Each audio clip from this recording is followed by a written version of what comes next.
Hello. Welcome back to the Mover and Gonky. Hold on, Wombat. Let's put you where you need to be. Welcome back to the Hello, Mover everyone. and Gonky show. Streaming everywhere except Rumble because the stream key just failed on me right as we went live. So we're on Twitch. Yes. Twitch, X, Facebook, Gonky's channel, my channel, all the channels. Welcome. We have our guest host tonight, T.R. Madsen. Mustang driver. Wombat. Actually, T.R. Madsen. Oh boy. And we begin. You're now. You teased this earlier. What is this thing? I think it's a Volkswagen. I was going to say, it looks like a This is Volkswagen to me. what we're looking at for the podcast people at home Is that are it, driving. They could be driving to Thanksgiving right now, listening to our podcast. Imagine that. It's just a little red, Corvette. commuter airport car. Mover, what this tells people is if they can make it to the status of guest on our show, they're going to be, this is what they're Yeah, he gonna didn't be. have that before the Mover and No. Gonky show became a That's a thing. fact. That's a fact. It's the You're fame welcome, and Wombat. fortune. Yeah. We need to discuss my salary. Hey, That is hey, Wombat, Doug. author of Vengeance Flight, Treason Flight. He is the he's going to make his debut on DCS here in a little bit, right? Oh boy. I think so. Yeah. Yeah. That's the Yeah, air boss. And- Since we've seen you, you lost an entire Luna. Your dog is fat. Wow. And Wombat's gone. We'll see you guys later.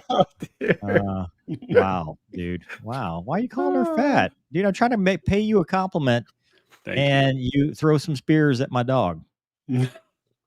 Not throwing speed. Your dog's not that much. She's not fat anymore. No, she's Hold on, yeah. I've met her personally. She's Gonky met her. She lost she's a bunch of weight.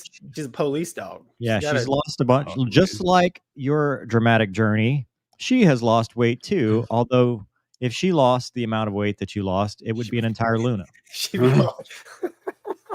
But you know what? I'm not sure I like Skinny Wombat because you're mean. You're right. That's not true. I You was were a mean lot as nicer. fat wombat.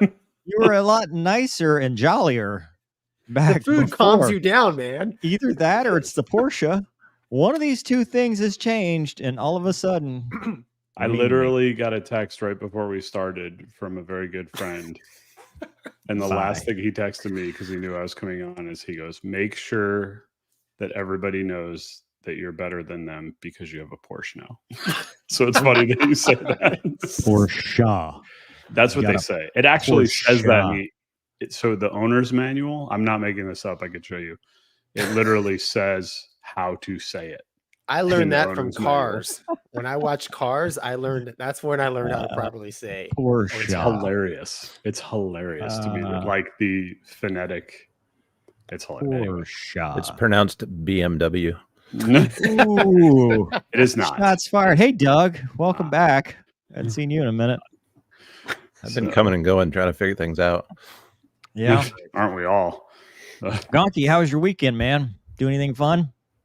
Any more motobiking? Yeah, of course. I did my me and my boy went out to the local track, and yeah, man, just a normal weekend. I tried to keep it low key since I came out on my venture. So video's about 70% done. So Another 3 months. dude, I'm working as hard as I 6 can. to on 9 that. months between So videos. 4 months. Expect low quality, and then if it's somewhat decent, you'll be pleasantly surprised. Yeah, that's funny. Gonky, it's a labor of love. The editing is the best part. Yeah. Is it? No. So it's the opposite of writing a book. Editing's No, cool unless you no, got kids like crawling no, all over it's you. Not, it's not good. Yeah. Yeah. Okay. Exactly. All right. Well, let's move on to we've finished the welcome / banter, and we all hate each other now. So we're off to a good start. This truly is like a ready room. Let's be Truly. honest. Thanks for that. I pay a guy a compliment. Next thing you know, shots fired at my dog. We can talk. Which, What do by you the want way, to she's doing talk great. about? Just in I'm case sure you're she wondering, is. she's I doing want great. her Well, to Mover, talk. what did you and the dog do this weekend? Yeah. Oh, I lost the. Hold on, I gotta upload the video file here. This Give me a is good. second. This is good It stuff. was. This is excellent stuff. Is it excellent stuff? I love it, don't dude. know. I love it. I don't know. I don't know. It was so. here's the backstory. Last minute, like a week or two ago, I got a call from our public information officer and said, "Hey, you ever heard of Mutts to Models?" I said, "No idea what that means." And she said, "There's a gala, Oh my God, I could say so many the things. Mercedes-Benz. You'll like this, Wombat, at the Mercedes-Benz dealership, and it's to benefit this Marty Paws, Scott's Wish. Like, there's all these charities that it benefits, and canines that come back from deployment that don't have care, they get money to them. Like, there's a whole bunch of stuff that it does." Sure. But she goes, "Do you want to bring Luna?" And I'm like, "Well, she's a community relations dog. That's our whole job with the sheriff's office. She's a comfort canine. We go do the stuff that the real canines don't want to do, because you don't want to bring a bite dog to something like this. So we go and they want to rip your face off. That's their job. We are the kinder, gentler version of this." And I said, "Well, you're going to be walking the runway." And I said, "We're going to do what now?" And she said, "No, you're going to walk the runway." And I'm like, "Well, that sounds interesting." And so I looked at the chaps. thing. Yeah, I was going to say, did you ask if you were the my mutt G or suit the with model? nothing under it? So Lolo Jones was hosting, and I was like, "Well, Luna needs a mom." But what you soon find out, though, is that when you show up to any of these events in uniform, you're not showing up like Wombat with his Porsche. You're showing up as a man in uniform, which means all the rich people just look right through you. Like, you are the help. Just stay out of sight. In fact, when I showed up to introduce myself and say, "Hey, we brought Luna," she's like, "Well, I don't need security right now." Like, what do you mean? She's like, "You're with the detail, right? You're part of the detail, the security." I'm like, "That's "No, hilarious." ma'am. Like, We're good, because supposed you're to not be getting it. walking. We're in the first group." They're like, "You're not on the list." I'm like, "Well, that's cool." They're like, "Oh, no, wait, here you are. You're the right end right here." So they moved us all the way dead last. So it was supposed to be like a 10-minute in out, you're done. It ended up being like a 2-hour ordeal, which was fun. Luna was great. Dude, there was $1 million worth of cars between 3 cars in the parking lot. They had a Maybach with a V12 and some other cars. Anyway, all right, here's the video. I'll stop I think it's talking. cool. It's cool. You ready? And here is now Deputy Lemoyne is with St. Tammany Sheriff, and he is with therapy dog Luna. Dude's awesome. Dude, I love Luna's personality. Oh yeah, I got this. I got this. Luber, you're more nervous than she is. Oh, hands down.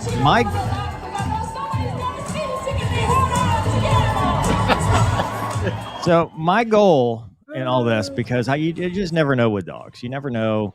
My goal was, number one, not get lost, because as you can see here, I know what your goal was. It's not easy. Somebody went the wrong way. Like 3 or 4 people turned right instead of left. So my goal was to, number one, not get lost. And number two, when Luna got to the end, one dog tried to jump off. So I was making sure she didn't do that. And then don't trip. Number 3, not face plant myself with Luna, and her start just try to pull somewhere or do something. And so I just wanted to look like we were a professional team. That's it. That was my whole goal, was to look like we knew what we were doing and that we were a trained team. So that was it. It's, what it reminds me? It reminded me of, you guys have done flyovers, right? And you know what they say, the best you can do is break even. The absolute best you can do.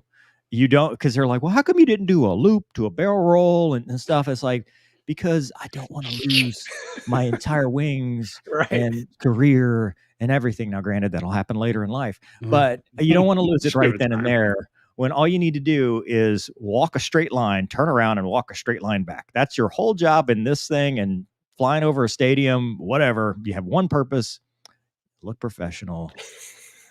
Don't do anything stupid. Oh yeah. And that's my whole goal. That was it. Although, you did it. Yeah. So you could have spun, like you could have done a little spin. No, that would have wound up with me breaking my neck, falling off the stage. No, I feel like if we'd have done that, you don't want to go viral. You don't want to go. I mean, isn't that why we're all here?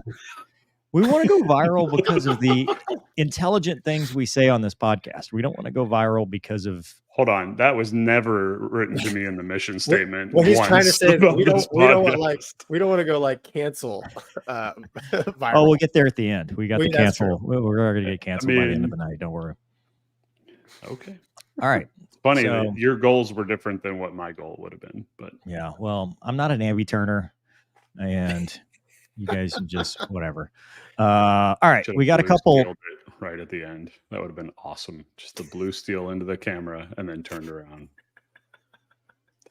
All right. So Griff says, I guess the books are selling well, Wombat. Here's some gas money. Watch the rest of the show after work. Thanks, Griff. That's awesome. That's Griff really clearly awesome. doesn't understand that one of the things that pilots do is not make smart financial decisions. That's Hey, actually in the job description. John says, here's my contribution for the Mover Porsche payment Oh, fund. Nice. There you go. I'm available for co-hosting, by the way, since the car is included. I want somebody needs to fund Mover's Daytona dreams. That's what I'm wasting my money. I'm sorry, spending my money on. That's my investment. I don't have anywhere to daily drive, so I'm good right now. Ryan says, hey guys, how does the Navy switching to, SM2 Block 3, the active version, and ESSM Block 2 impact flight ops off the ships? Thanks, Tomcats. I only knew Tomcats in that entire sentence, so you guys do it. No idea. Well, That's Gonky's world. Are we going to jail? Is that something we can't Yeah. talk about? Yeah, probably. flight ops off the ship. Well, it's not unless the ship's being attacked. So Yeah. that's about all we can say about that. Is it like the Patriot where they'll shoot you down? The SM2 shooters, man. I mean, they're the air defense Yeah. on the ship. So Yeah. $5 Canadian is not enough to go to jail, dude. That won't pay yeah. half the bail. Sorry, Ryan. Yeah. Garrett says, happy Thanksgiving, guys. Welcome back, Wombat. Of course, welcome back, Wombat. Thanks, Garrett. Helping to contribute to the Mover and Gonky Porsche fund. Oh, dude, we can have matching. I like We that could this have- is what's going to start. Gonky could get a white one. I can get a blue one. And we're the most American patriotic. Euro snobs in the Yeah, planet. We're all three driving German German engineered vehicles. with red, white, and blue. Yep. And it's probably in metric. Justin says, Kilometer. sadly, I must go to bed as I'm on the Thanksgiving meal team for my DFAC. But we'll Oh, get to yeah. that in a minute. How often did y'all ever eat at mess while serving? I'd all go the time on the ship. All the time. Yeah. Yeah. Yeah. You go to the DFAC when you're deployed for sure. I go on drill weekends because they're actually not too bad. Yeah, I'm gonna start going on drill weekends Yeah. apparently. So Oh, that made me think of something, and now I've forgotten. Something for our banter. I'll think of it Oh. later. It'll come back. Yeah. I'll come back. Happy Thanksgiving. Porsche or not, it's the driver, not the car. thanks, Jason. Yeah. Okay. I've I got a can't pick video. the driver. I've got a video of my BMW getting passed that would indicate otherwise. Yeah. Oh, that's funny. Doug, how are you doing, man? We're bantering without you. How are you this evening? I'm over here trying to get my act together with all these tabs and Discord links, and I'm doing well. I'm We- feeling the healthy. I'm show does nervous not- out again. Uber only told me two things we're talking about, and you have that many tabs open. Yeah. Right. All right. Moving on. Something kind of breaking news and sad for our folks down in Australia. There was an S211 mishap. Would you like me to read pieces of it? Please Just do. got this link, so They call it the Viper. chances. This was in Essendon Airport, which is in Australia, right? Yeah. Search is underway for pilot and passenger who are on board a small military-style jet that crashed into water off Melbourne's Mornington Peninsula after a mid-air collision. Australian Maritime Safety Authority said two light aircrafts, Mover, collided over Port Phillip Bay on Sunday afternoon, with one of the planes crashing into the water. They were both Italian-made Viper S211 Marchettis, which are often used for military training. The second plane subsequently landed safely, so that's Oh, good. Yeah. That's pretty much it. That is thanks, Doug. That's Wow. we talked about this the last, I think, midair we talked about was the Ukrainian one, the L-39s that took juice. You really, obviously we're not going to speculate on what happened, but you really feel for the families of those involved, but then the person that made it back, Yeah. the toll it takes on being the one that lands and knowing that your buddy, flight lead, fellow student, classmate is still out there. That's rough. So, I mean, Survivor's guilt, right? That's, yeah. So they're definitely in our thoughts, and hopefully, yeah, that's pretty terrible. Yeah, I don't know how Australia runs their. I don't know a lot about the civilian side of flying in Australia, but I wonder if they were like, kind of like sometimes here in the States, you have ex-military guys that stand up these places you can go to get some military experience. I wonder if it was one of those kind of outfits, man. But yeah, Was it's this too not? bad. Did the article not say Australian military? Oh, was it? I didn't know they flew Yeah. it this. said that it's often used by the military, but it Oh, didn't okay. I'm specifically sorry. state that it I was. didn't know. Yeah. Yeah, you Either would way. think, because the Viper, I think the S211, like there's various variants of the S211. I think that's one of the more like proliferated, like upgraded. Because I think the Philippines, there's certain countries that actually use it in their thing. Oh, and like a attack roll. Attack or training. We were when we were doing the fights on Right. stuff, we were gonna use S211s, and I think Right. they had come from somewhere in Asia, Southeast Asia. So, all right. Yeah, sucks. Gonky, this is your article. Or I see, Doug. Do you have the China addresses pilot shortage, Doug? Is that what's queued up? I see. Is that It is now. all right? Gonky, hit it. Doug, are you gonna read it or what? I can read some. The Chinese Navy has expanded its pilot recruitment drive to include postgraduate students in a bid to overcome shortfalls in personnel. In the recently announced recruitment plan for 2024, the Navy of the People's Liberation Army has for the first time extended eligibility to candidates expected to receive a postgraduate degree next year, and then it goes behind a paywall. Yeah, I read through this article earlier, and Did you get past the paywall? I did. I don't know how. Maybe because I read it on my phone. I don't know, but it just struck me as kind of funny. Like, oh, look, the Chinese are also having a recruiting. You told me about this. There were some of the other things that they were doing, right? Right. So a couple of things that struck me with how I guess China's doing it, according to this article, is like sometimes they will only open up like, hey, we'll allow older people, but only men. And then sometimes it's like, men and women or only women. So they're very selective in who they are trying to entice to join their forces. But it said in there, it's like, all candidates will be considered as long as you don't have any criminal or political crimes. I'm just Your like, social credit score is yes. And I'm like, oh boy, political are we going to get crimes. canceled? Hold on, let me put the Probably. banner up. Yeah, you're the one that said social credit score. I'm just saying what the Chinese. I don't even know what that means. Is that good? Good. That's good. Keep it that way. yeah. Cool. But good. yeah, Somebody will put it in the post. I just thought it was kind of crazy that even China has a pilot shortage. When you told me about this article, the first thing I said was, "How do you have a pilot shortage when you can just say you go?"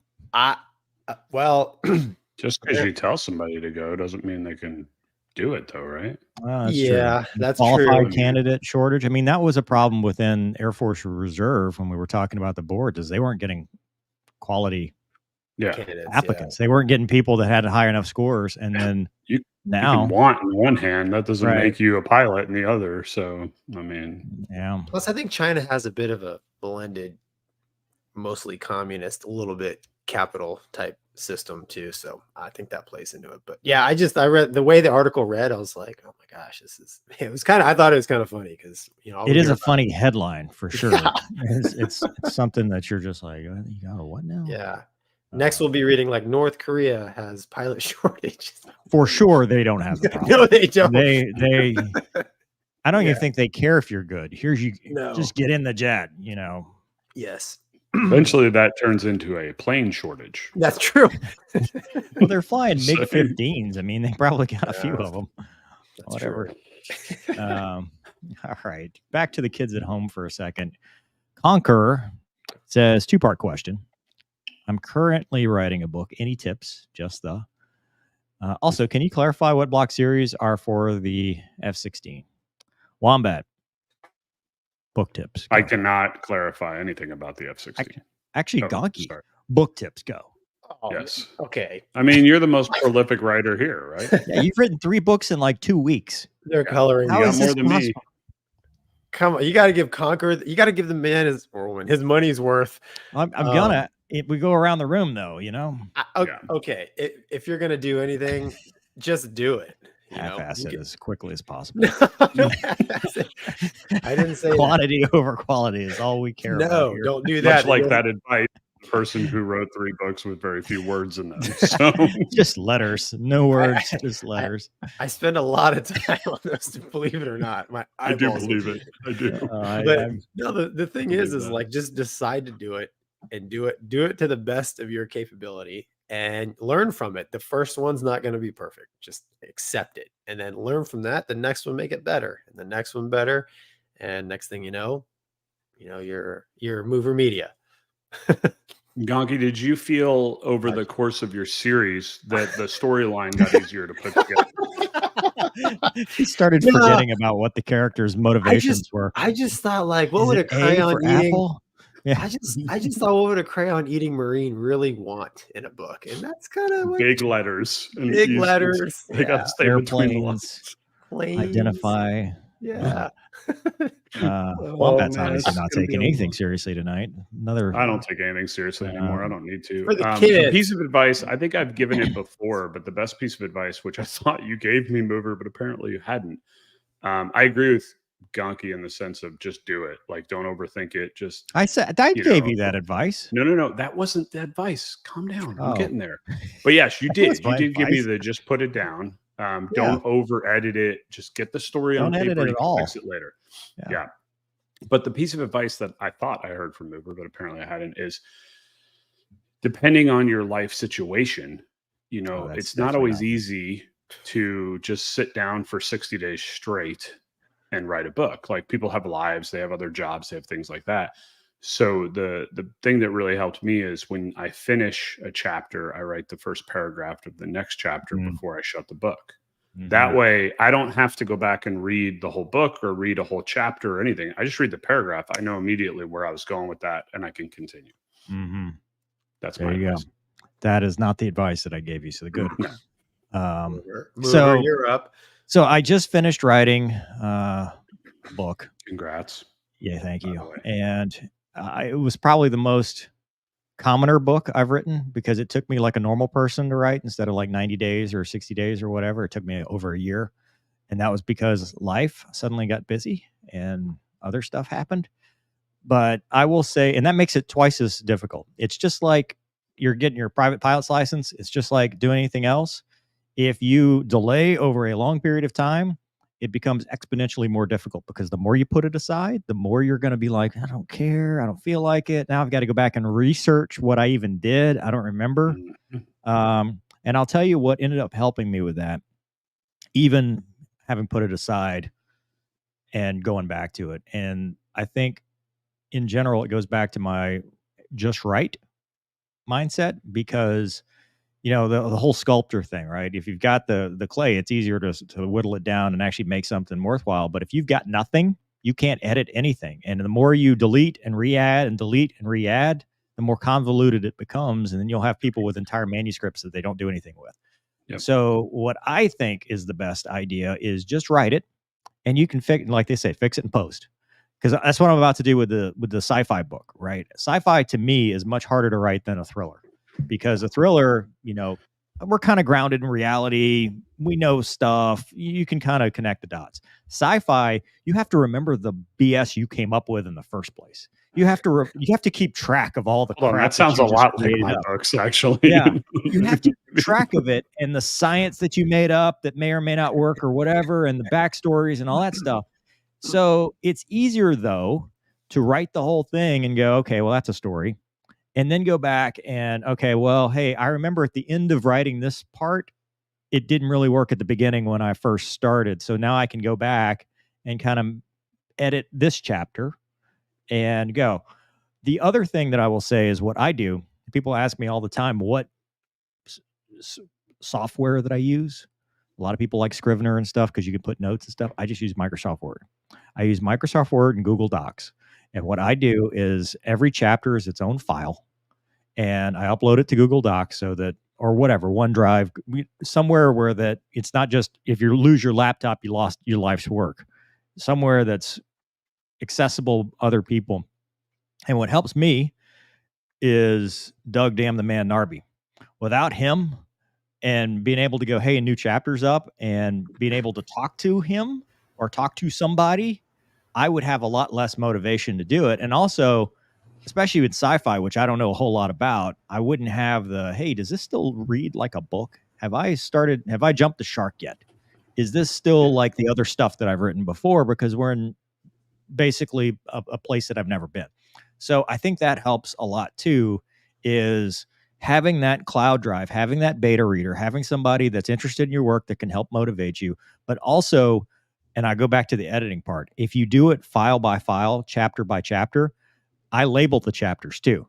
So if I want to go back and change a detail, I don't have to search through the whole document. I just search through, chapter 36, the arrival, and I go back and change in that chapter, and then I compile them all to one document when it's time for editing. And it makes it so much easier to reference stuff if you've got multiple files than it is if you have just one file and you're hitting Control F trying to find it. That's just technique only. Also, the block series are for the F-16.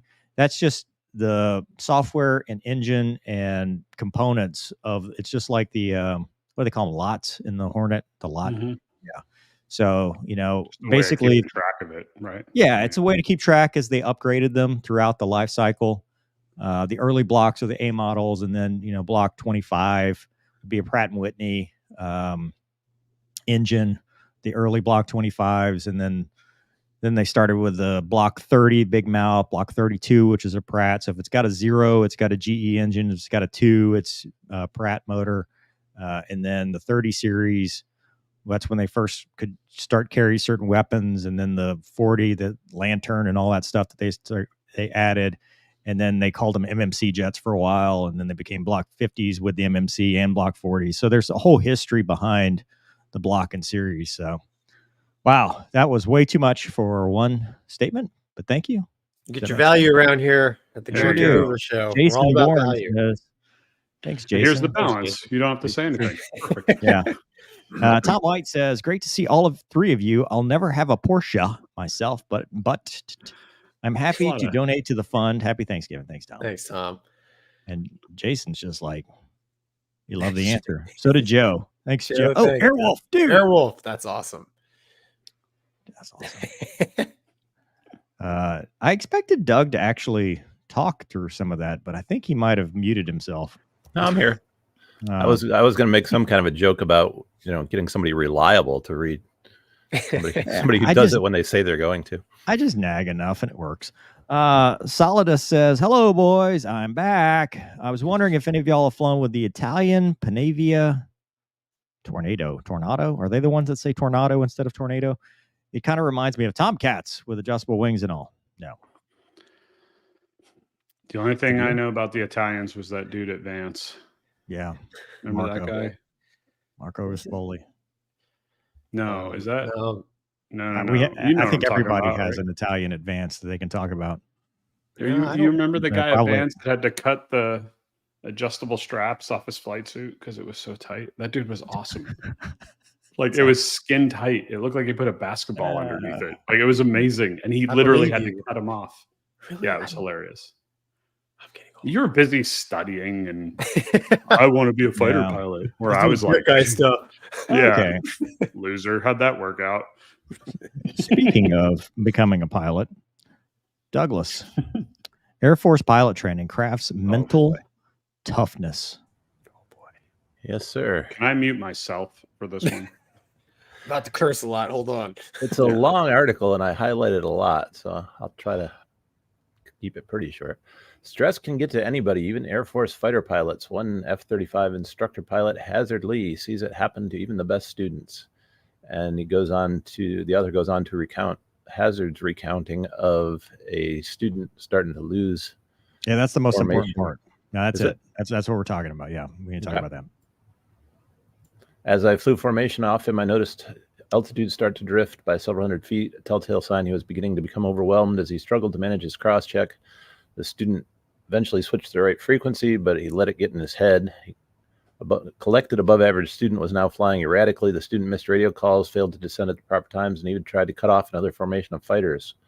Once they landed at Luke, he said he was angry with himself for the radio frequency mistake, and the anger combined with the fear of failing the flight pushed him into fight or flight response, which began to shut down his prefrontal cortex and therefore his ability to make logical decisions. Is that the part you wanted to read or more? More. Okay.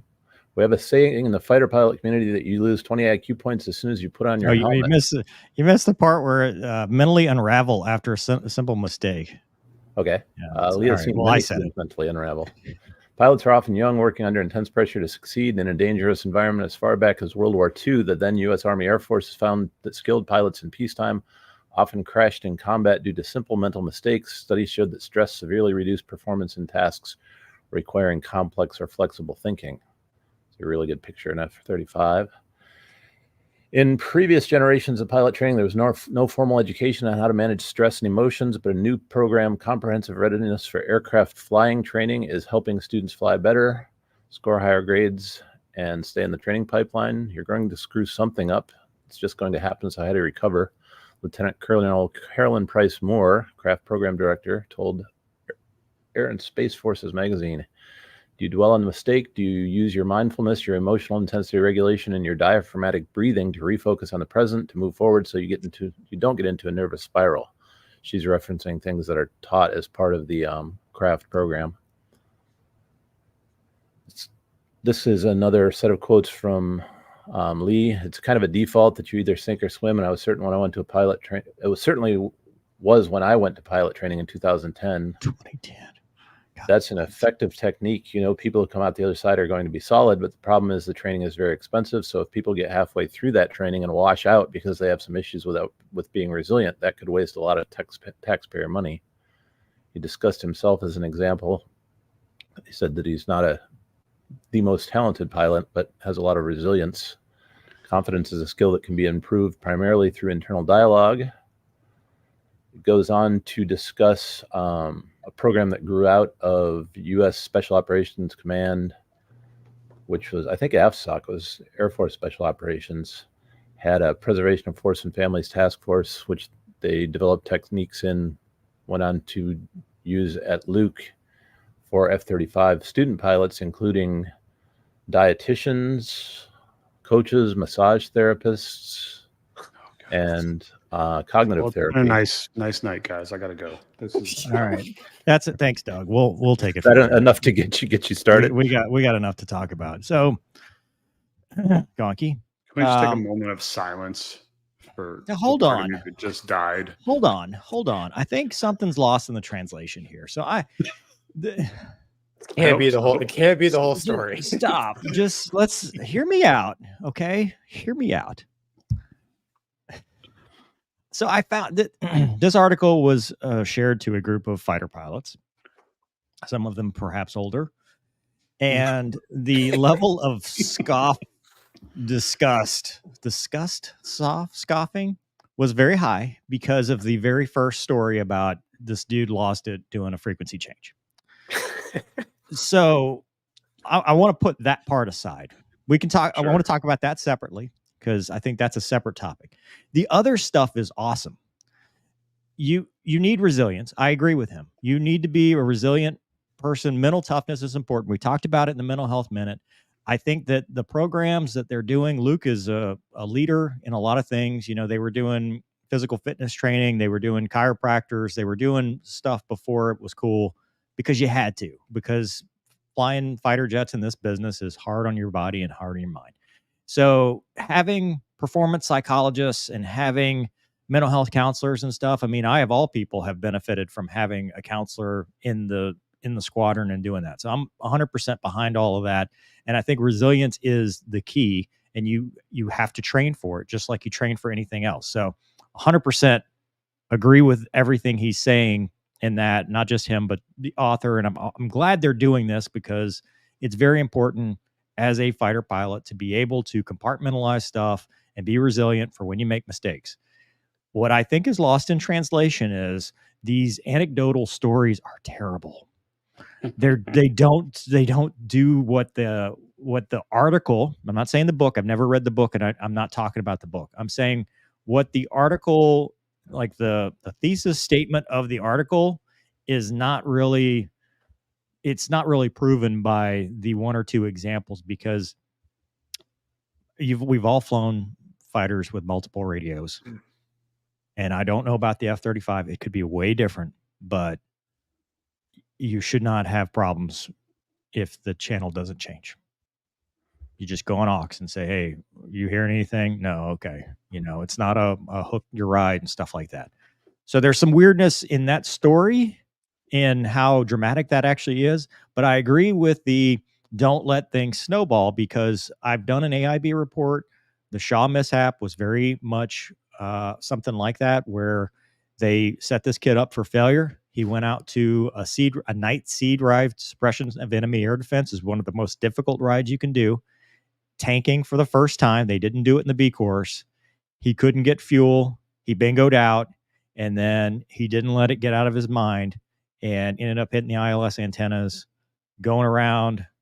They didn't have him eject. He tried to land, and then when he ejected on the runway, the seat sep didn't happen, and he passed away during the ejection. So you can see where that snowballs. So it's a valid concept. However, I think it's a terrible example. They buried the lead, as they often do in the news. The data's all the way at the end. If you want to see it. Oh, there you go. Yeah, go ahead. Have a look. I think this is probably the most significant piece. Crafts has already changed lives. Students in T6 and T1 Jayhawk classes who completed 3 or more craft sessions saw a 16 to 63% improvement in aircraft-related cognitive performance over students with fewer than 3 sessions. That's not as exciting to say, but that's the stuff that people should be looking at. And that's 100% correct. And that's what I'm talking about. The program that this article is talking about is awesome. The stuff from the book that somehow gives you a dramatic example is not. Wombat? Oh boy. First of all, I would have loved a masseuse advance. Yeah. That would have been fantastic.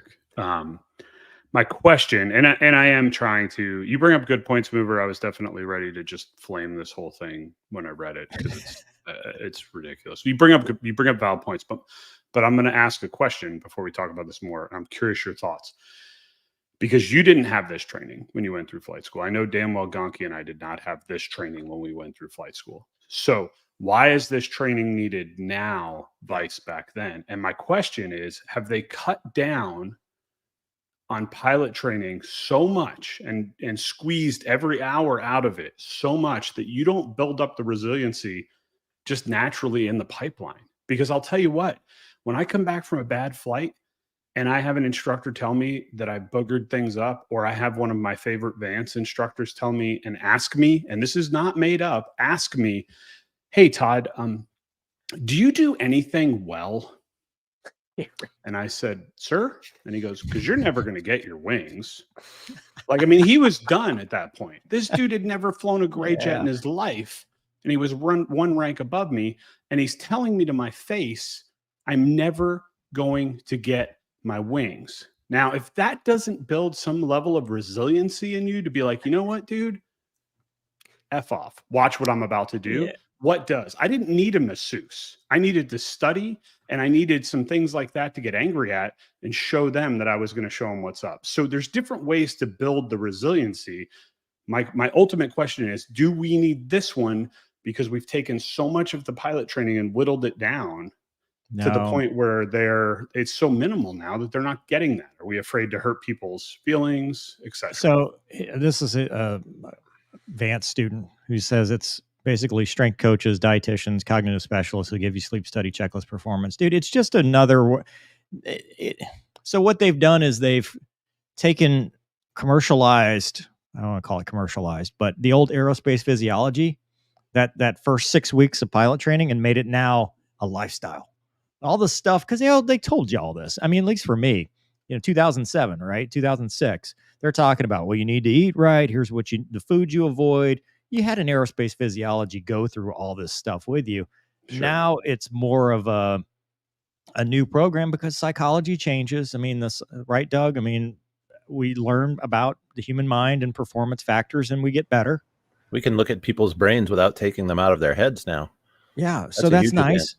nice. You didn't have. I mean, I get it, Wombat.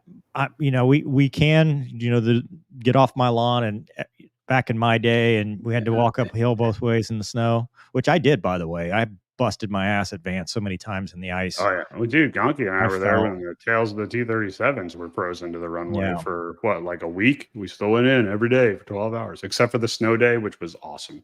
Our snow No, day was awesome. That was so much. I'm not knocking the program. I don't want to be pinned as the guy that's like, oh, Wombat's the old crusty guy. And this, you Go do ahead, have to Gonky. adapt your training. You have to, right? People change, psychology, people changes, all that. But my question was, the only thing I'm asking is, like, I guarantee you this dude from Vance who says it's legit, I'm not disagreeing with him, and congrats, he's in flight school, but I'd love to see how many flights and sims he's doing compared to how many we all did. That's I a guarantee different you argument, it's though. less. I don't think they're Well, but mutually exclusive. but though. all of that stuff, like, you don't just learn stick and rudder in the plane. You learn this resiliency. You learn all of this other dealing with things. You learn what happens when you don't switch a radio right and how to deal with it. All that comes with hours in the seat that cannot be replaced other ways. That's all I'm getting at. And I'm afraid aviation as a whole, military or civilian, is leaning towards this minimal amount of stick time, if you will, for lack of a better word, to get to the end goal. And it's like, well, at what point are we losing some of these soft skills? That's my only thing. I'm not saying there's anything wrong with the question. I'm curious. Please, Gonky, continue. I personally think our kids are growing up coddled. Period. I mean, no, not knocking on Hazard. I'm glad he wrote the story he did, because of, I mean, dude, Well, he didn't imagine write the story. He wrote the book. imagine that they quoted. Dude, imagine. So I I was an instructor in the Hornet. So I read that when you sent it to me, and I immediately thought, I remember one night when I was with a student, and his rendezvous about put the flight lead's Hornet through the front windscreen. And I had to take the airplane, and we just barely missed him. I had to slam the stick forward. Everything went weightless. And I was like, WTF, because he was a good student. And the rest of the flight went fine. And I could have downed him for it, but I didn't, because he was able to mentally put the train back on the tracks and go. I was always taught in training, we can't shoot at you. So we're going to put stress on you. And you have to handle it, because in training, when you're in combat, you might not be able to go to the spa. You might not be able to go get your neck rubbed. You might not be able to get not be able to get a pedicure with your favorite color. So who's the crusty guy now? I'm just saying. These aren't my words. These are the words that were spoken to me. Like, because Wombat, I was told the same thing as you. Like, dude, you need to get a lot better. Like, you need to get better, or else you ain't gonna make it, right? I mean, I think we probably all heard that. I mean, you and I went through in the early 2000s, and the crazy thing is, I remember being a RAG IP in 2010 talking about toughness, because when I was an IP, the students coming in then, I'm like, man, we are coddling these students a lot more than I got coddled. And we would talk about it. And I remember like a couple of my buddies were like, I was like, dude, what about the guys in the 70s, like in Nam and stuff? And we're like, they wouldn't even talk to us. Like, those guys, I mean, you join the military to learn how to kill people. That's a true statement. Don't do it for college. Join the military. The mission is killing the people that your government deems need to be killed. It's messy and dirty and very stressful. You need to be able to handle that. Now, I think these kids, like, everybody gets a trophy. Mommy and daddy are mad at the teacher for the bad report card. All that stuff affects them when they become an adult, because they think there's nothing wrong with them. They think they always win. I should always get a trophy. And then when they struggle in a program like flight school, or any military program for that matter, it's like, oh, well, we need all this coaching and training. Yeah, you needed it like when you were a kid, True. Not now as an adult. But I don't know how to fix the problem. Maybe this is the way to fix the problem. And I know I kind of sound like the old crusty guy. I was a slightly below average fighter pilot my whole life. I could use all the help I can get, but I just think it's terrible that they are taking that measuring stick. Like, if you're not tough enough, you don't belong here. That's period dot. I'm sorry. Like, that's how I feel about it. Go ahead. So- Sorry, Mover. I have something to bring up on that, but go ahead. I look at it through the lens of our mental health minute, because in the way I look at this article in this program is mental health is important. And if we can give people the tools so that it doesn't get to the point where they are, overwhelmed in an aircraft, and you give them the skills and the tools on the ground, there's no losing from that. On the flip side, I want to ask you, Gonky or Wombat, either one. Let's go back to the first scenario of this. You have a student that missed a frequency change. It sounds like this is one of the initial. I mean, the way I'm listening or reading this is at Luke. The rides are solo when you're doing your instrument stuff. You get your Form 8, and then you become now we're doing stuff. So if he's the one following his wingman around and he's off altitude and stuff, this is more likely in the instrument phase where you really have to be very precise. So my question to you, either of you, you're chasing your student. He misses a frequency change. It spirals down. He almost hits this other flight like they talk about. You get on the ground. What are you telling him? What is Gonky or Wombat's advice to this kid? So that's a great question. And I was about to ask Gonky, what was the follow-up? And I bet I know the answer. And then I'll tell you a story that will answer your question, Mover. But what was the follow-up when you landed with the flight you just described, right? Where you had to basically take the jet, but the guy got his head together. Did you bring that up and go, hey, obviously that rendezvous was piss poor, but here's what you did that was good? I'm sure you did. Well, what I did, it's right. You start off with, questions from the brief, safeties, right? Done. I'm good. Back admin. So we talked about it early. Sure. And yeah, I mean, I told him, I was like, that's how you kill yourself. That's why if it's not moving across your windscreen, it's coming through your windscreen, right? We went through the whole thing, dude. We had the tapes, everything, right? So, I use it as a learning event, but he was, and I have more of those stories, like where like, oh my, holy, and then they were able to put in. Sometimes, some of the students, it took them a while, but they got the train back. Like, I was always able, I never had to down a student because they couldn't get it back together.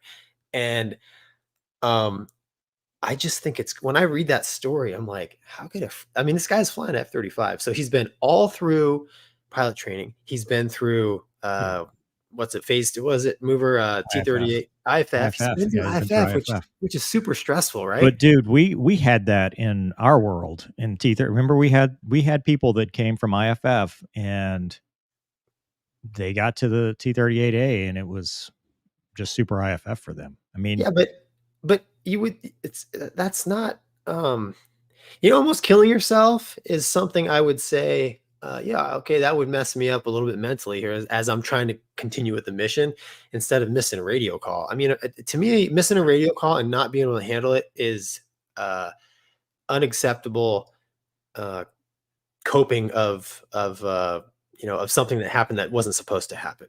Yeah, it makes me wonder how many radio calls did you miss today, Gonky? Yeah, I did. I was going to say I missed 2 or 3 today. How convoluted is that thing if it's that challenging? Right. The jet. So how bad is the jet if you think you got a total comm failure? That's pretty bad. And what I like about, honestly, this show the most is like Gonky hit on another point that reminded me of something, and it's gotten me thinking. So, okay, try not to be the grumpy guy. So I agree. So I had a similar, and I think I've talked about it on the channel, so I'll give the short version, but I had a similar time in a T-45 in the back seat where a student shut the motor off because he thought we had a compressor stall. We didn't. Spoiler alert. It's got one engine, right? And it's got one engine. So, I think it's fair to say that it may have gotten into his head a little bit. Now, I think everybody who's listened to me, and you guys know me, like I tend to use a smidge of sarcasm in my instructing. Like that's just a dash. So you call my fat, by the way. I'm still mad about that. So dude shuts down my only engine, right, on a Friday afternoon. And Not on a Friday. I know, it's the worst. And so I say to him, I'm like, hey man, what just happened? Sir, we had a compressor stall. I'm like, okay. Did your ears pop before or after you shut the motor off? And he's like, I was like, because mine were before. And he's like, yeah, I think mine were too. I'm like, that's because we just lost cabin pressure. That was the noise you heard. And that was common in the T45 when you get high alpha, it would drop. Remember? So I go, listen, you got the rest of our lives to figure out how to get this motor relit. Let's get it relit. It should relight because it was perfectly fine before you shut it off. So I think we're going to get it relit. And it did. And we knocked off the mission and we went back as a single. And I could see this happening, right? So this is what I really do enjoy about this channel. I could see him getting stressed out, flying back. Now here I am in the back. It's Friday afternoon. I almost had to punch out of a plane. And on ICS, I go, hey, man. And now this is not a knock on the Air Force. Remember, we're training Navy and Marine guys. So there's the camaraderie that we talk about, knocking the other services. And I go, hey, do you know the difference between a Navy pilot and an Air Force pilot? And he's like, what's that, sir? And he's I could hear it in his voice. And I go, a Navy or an Air Force pilot, I'm sorry, a Navy pilot shuts down his only good motor. And we require you to get your head back in the game, go back and catch the 3-wire on the first shot back of the ship. That's what your CAG is going to expect out of you, period. And he goes, well, what's the Air Force? And I go, an Air Force guy forgets his peanut butter and jelly sandwich and lands gear up on a 20,000-foot runway because he's been thinking about his peanut butter and jelly sandwich. I go, so get your head out of your ass and show me that you can fly this plane. And obviously, I'm not knocking the Air Force mover. You could have spun that around the other way. It would have worked. But what did he do? He turned around and he flew a great pass and he landed and we got out of the jet. And I did the same thing you did, Gonky. I did not fail him because that guy learned everything. So my question now about this article is not where was my masseuse at pants, although still wondering. My question now is where's the instructor? Right? Why? So the guy that says, these instructors, this program's great. I'm not doubting that it's not great. It worked in the civilian sector for athletes. Of course it's great. But where's the instructor that should be doing this as part of their job, should be building this resiliency and teaching these kids, and I hate to call them kids, like, where's that? So is that part of the problem? Are we cutting down the flight training and the instructors are they phoning it in more? They're at the airlines. Dude, it's a different mentality, man. Do you see my point though? Like that was, that's what we taught wasn't in the jet. There was such a problem in the T-38 world of having guys that have actually flown gray jets and keeping guys that have flown gray jets. It is a very tough world for that because they don't have those old crusty instructors anymore. Well, people like, I don't know. It's, they're afraid to lose, afraid to make mistakes, which is just paralyzes you. I remember being a student going down to maintenance control. They're like, we got 2 jets. One of them has a questionable radar. One of them has a good radar. And the IP would always be, give me that jet with the crap radar. Gonky, we're going to go up there and slay everybody. And we would take off and we get murdered. But we would come back and he was like, it was the confidence. Like, and, I'm not saying confidence will overcome everything, but like it was the mental game of whatever comes at you, you are going to go through this wall and you are going to succeed.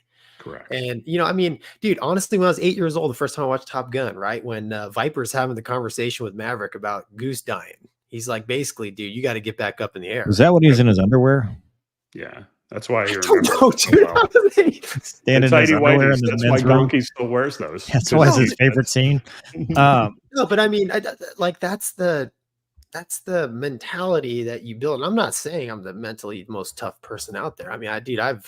You ask any of my IPs, like, Gonky, we had a fireman carry his rear end through a couple of these phases, but dude, you never quit. Right. You just do.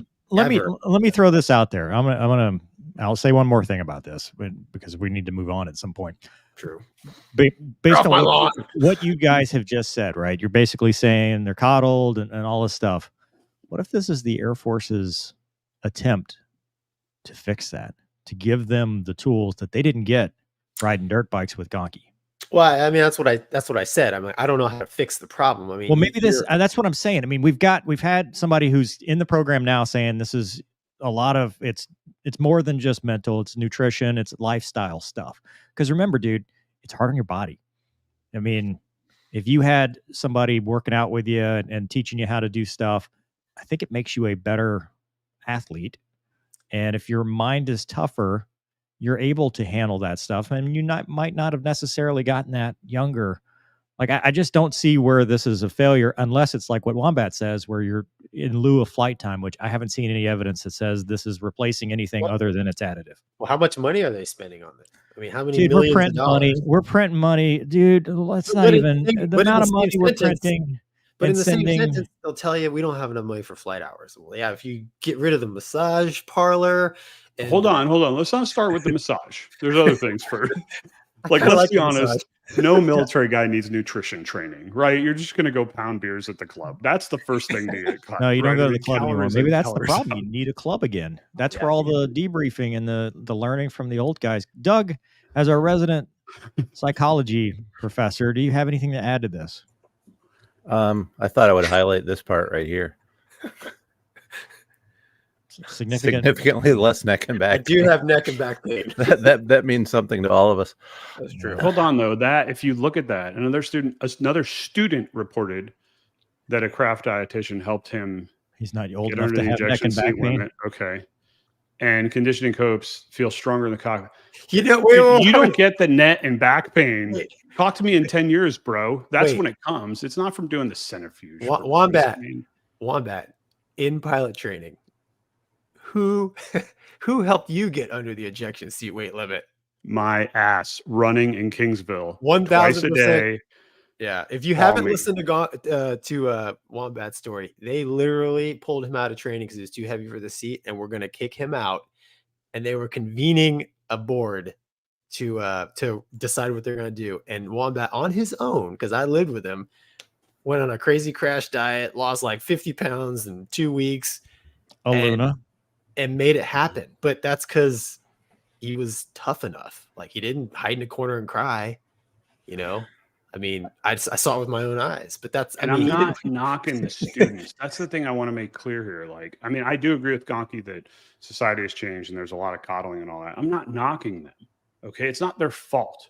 Like, if your parents coddle you and your teachers coddle you and your instructors, advanced or primary or whatever, coddle you, you're not the one who's faulted there. My fault is with the people that are coddling, not the person being coddled. Right? It's not their choice. If I screw my boy or my girl up completely mentally, it's not their fault. It's my fault. I do have something insightful to respond with to that piece. I work at an open admissions college, and I have to make college graduates out of whoever shows up.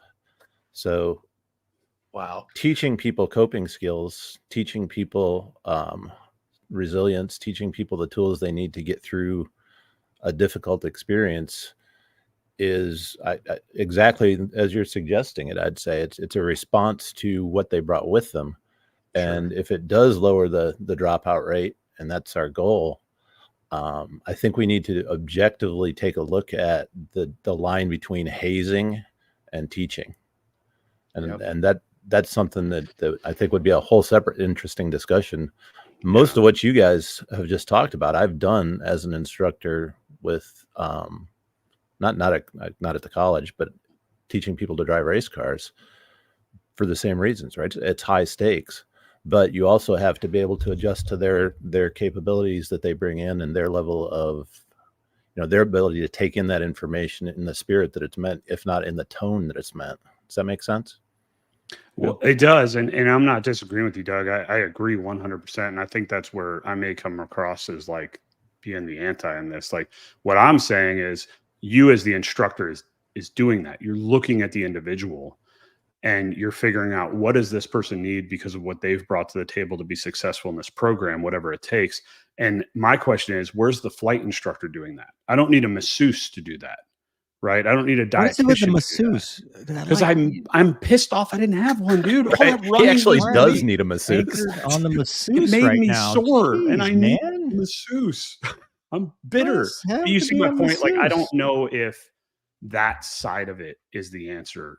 My concern is if your job is to be a pilot, and in this case an F-35 pilot, then I think the answer to make you better handling the stresses of that job is probably dealing with stress in that job and overcoming it, not learning that if you eat 7,000 calories a day and sit on the couch, you're going to gain weight. Like that's not, that's where I have an issue with this. I don't have an issue with you training resiliency because every one of us were trained resiliency. It just wasn't called anything.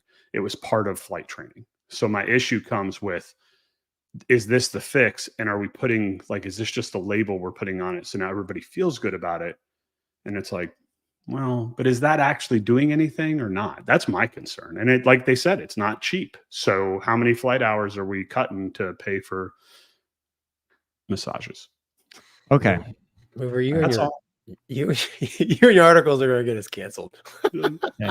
Thanks. All right. Hey, moving on. Douglas actually brought up a good point. They were filming a documentary TV show called Any Fool Can Fly when the jet he was in collided. Oh, it's Australian fights on. They stole our idea. That's some karma to sad. name your show that. Yeah, and then crash an airplane. All right. No. Yeah. We're 2X. Yeah. So they were ex-military fighter jets. So they weren't any They fool did can steal fly. your thing. Is there a lawsuit set up? Yeah. Are you guys seeking action? They changed the name to Copyright? Jet School, 5-part series. Yeah, they actually, no kidding. Could they fly a fighter jet? They literally stole our idea. Well, so much for that. Well, they op tested it, and it seems like it wasn't a very good idea. Well, Maybe you guys should rework your idea. we've done it in America. They were using the metric system. Oh, that's what I was going to say earlier. I have discovered all the things that we can use to trigger the audience, and I'd like to present my list of things that we will now be talking about every show to get viewership up. Number one, the metric system. It's communist. Okay. It's commie. You're a socialist. I don't know. Metric system's terrible. Go back to your commie ways. Number two, the Su-57 is not a real jet. There's only like one of them.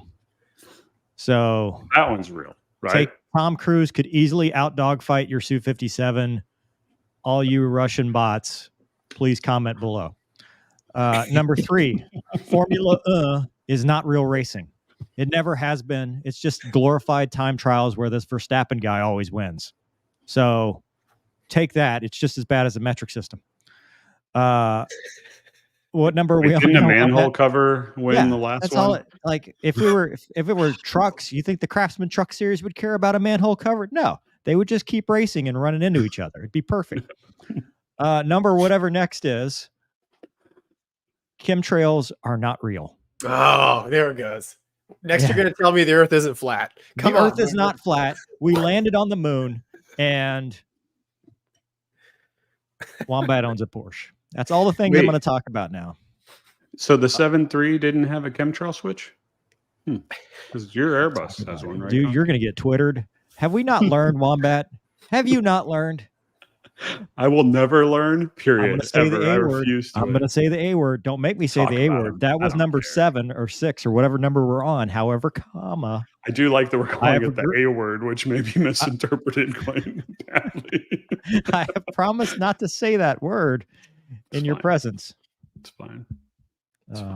Anyway, That was fun. That's it. I Now that do no think one's that watching. program is good, by the now way. I just let's don't see. think Look at the comments exploding. All the people. Oh, they're so mad. it's funny. Get that engagement going. Brian says they Kennedy were was filming. shot. Sorry, What? Kennedy? Kennedy was shot by a single rifleman. Oh, yeah. That's too back in the day. I was going to say, these Doug, new the kids. people that are watching this have no idea who Kennedy Yeah, was. they're like, Kennedy. Did he talk about call a crackhead? Brian says they were filming for a TV program with an unfortunate working title. Also get a Porsche. So there's the answer on that. Thanks, Brian. Yeah, thanks for stealing our stuff. D Stu says thoughts on Army asking soldiers discharged due to not taking. Oh, here's another one that's get us some good engagement. Vaccine. Oh, that'll just get us canceled. YouTube's about to just pull the plug right now. Do you want me to answer since you guys can't? Because I think I can. Can you? They'll pull your retirement. Go ahead. Dude, you reap what you sow. Like they made their bed. Yeah. They made their bed. Am I wrong? They made their bed. This is what you get. Play stupid games, get stupid results. Well, thank you for that question. No, there's a sad one. Missy Road says, not to be a downer, but today is the 55th anniversary of my dad's fatal crash on TWA Flight 128, just short of the airport at CVG. My understanding is crash led to the creation of the JipWiz. Correct. Here's a drop in the bucket. Wow. Man, Sorry, Missy. sorry to hear that. That's terrible. Yeah. Holy cow. That's an incredible If it's any story. consolation, I read up on it.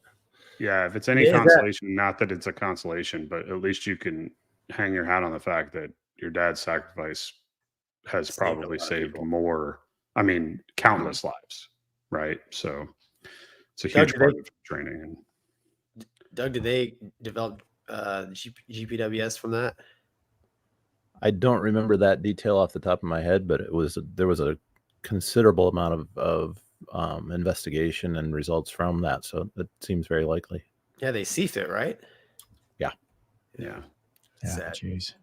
All right, Troy. Thanks, Troy. Actually, has a thing. Is there a dream aircraft each of you wish you could have flown? A-10. Yeah. There's a couple. Tomcats. Yeah. F4. Tomcats with Gonky as my Rio. F4. F14. You guys are all. Tomcats. F8. The Hawkeye A4. is the only dream aircraft for Okay. Hawkeye. Because it really doesn't actually fly. So it's a dream if you get it airborne. It's crazy. I want to spin the dome. Okay. That's it. Pretty heavy. Thanks. Who knows? Appreciate that. Janitor's back. Hey, Janitor. For Mover Ruin series TV show from 2014 called Scorpion Sex LAX. S1E1, I guess. LAX has all comms shut down. Apparently, pilots will not divert, and the only fix is for the pilot to pass a network cable while in flight. Mm-hmm. That sounds awful just from the beginning. Yeah, that's great. Isn't that That's that? like I heard too. 24 was like that, where the terrorists' big thing was to confuse ATC and run planes together. Really? That was like the entire plot of one of the seasons. One of the episodes. Wait a second. You have to confuse ATC? Easy. Oh boy. It's a joke. Oh, It's really a joke. Janitor back. Two-way Ferrari, so they can plug it into there's more. Laptop for an unload fix. All this before they run out of fuel, because apparently a pilot is not able to land the plane without any comms. Light gun signals. Nobody remembers them. Green. That's all I remember. Green's good. Green's good. Alternating's divert, right? Yeah. Dude, if it Which I came love to that that, one, because if you can't talk to anybody, it's like, well, where do I go? if you're that apocalyptic, Gonky's taking the Airbus up initial.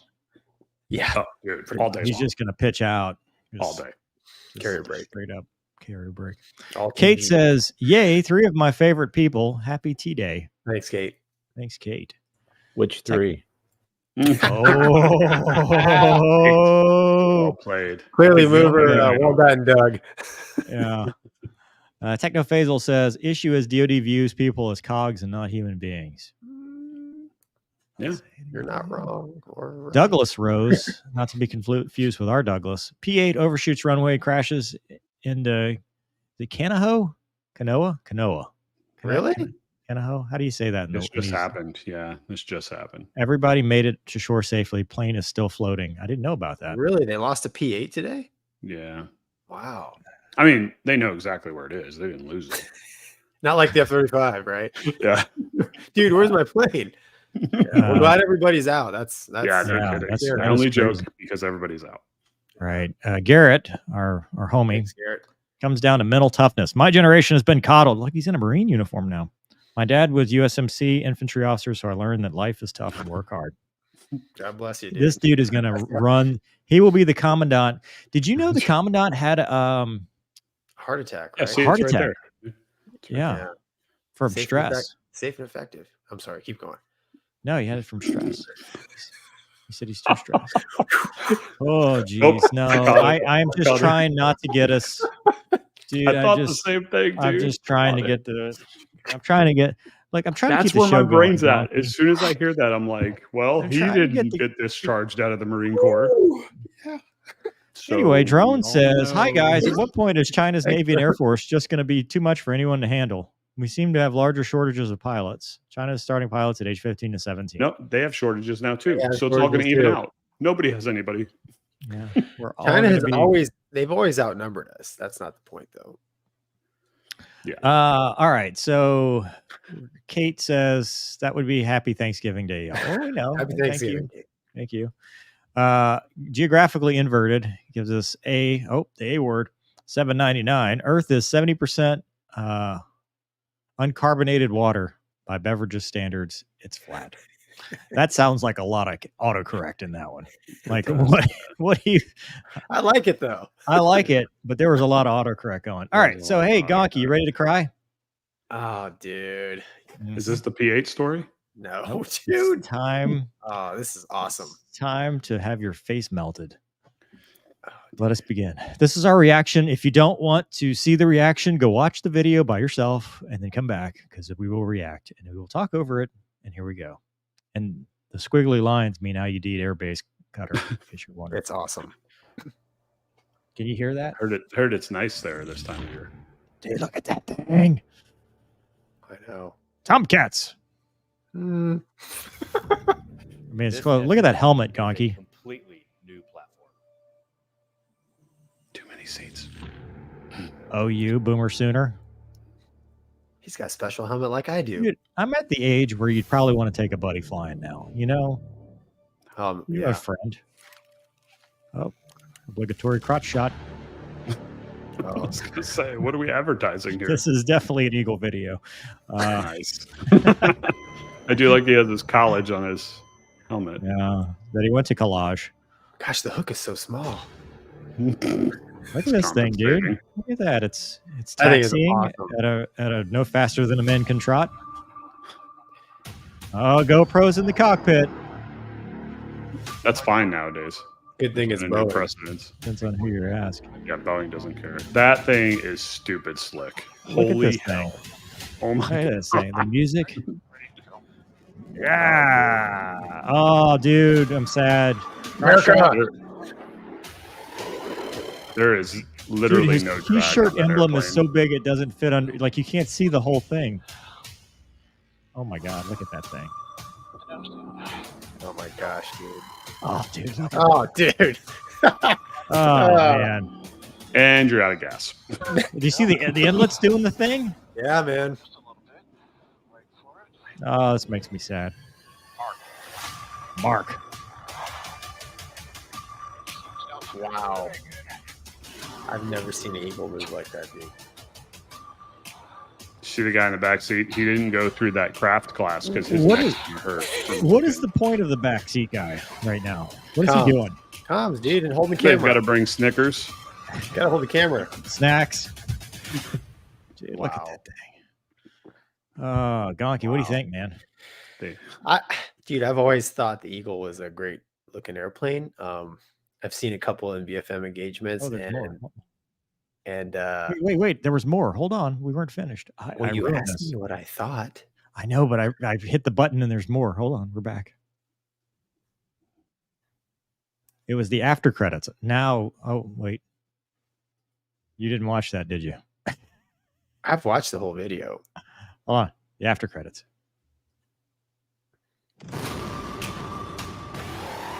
Look at it stop, dude. Flat plate.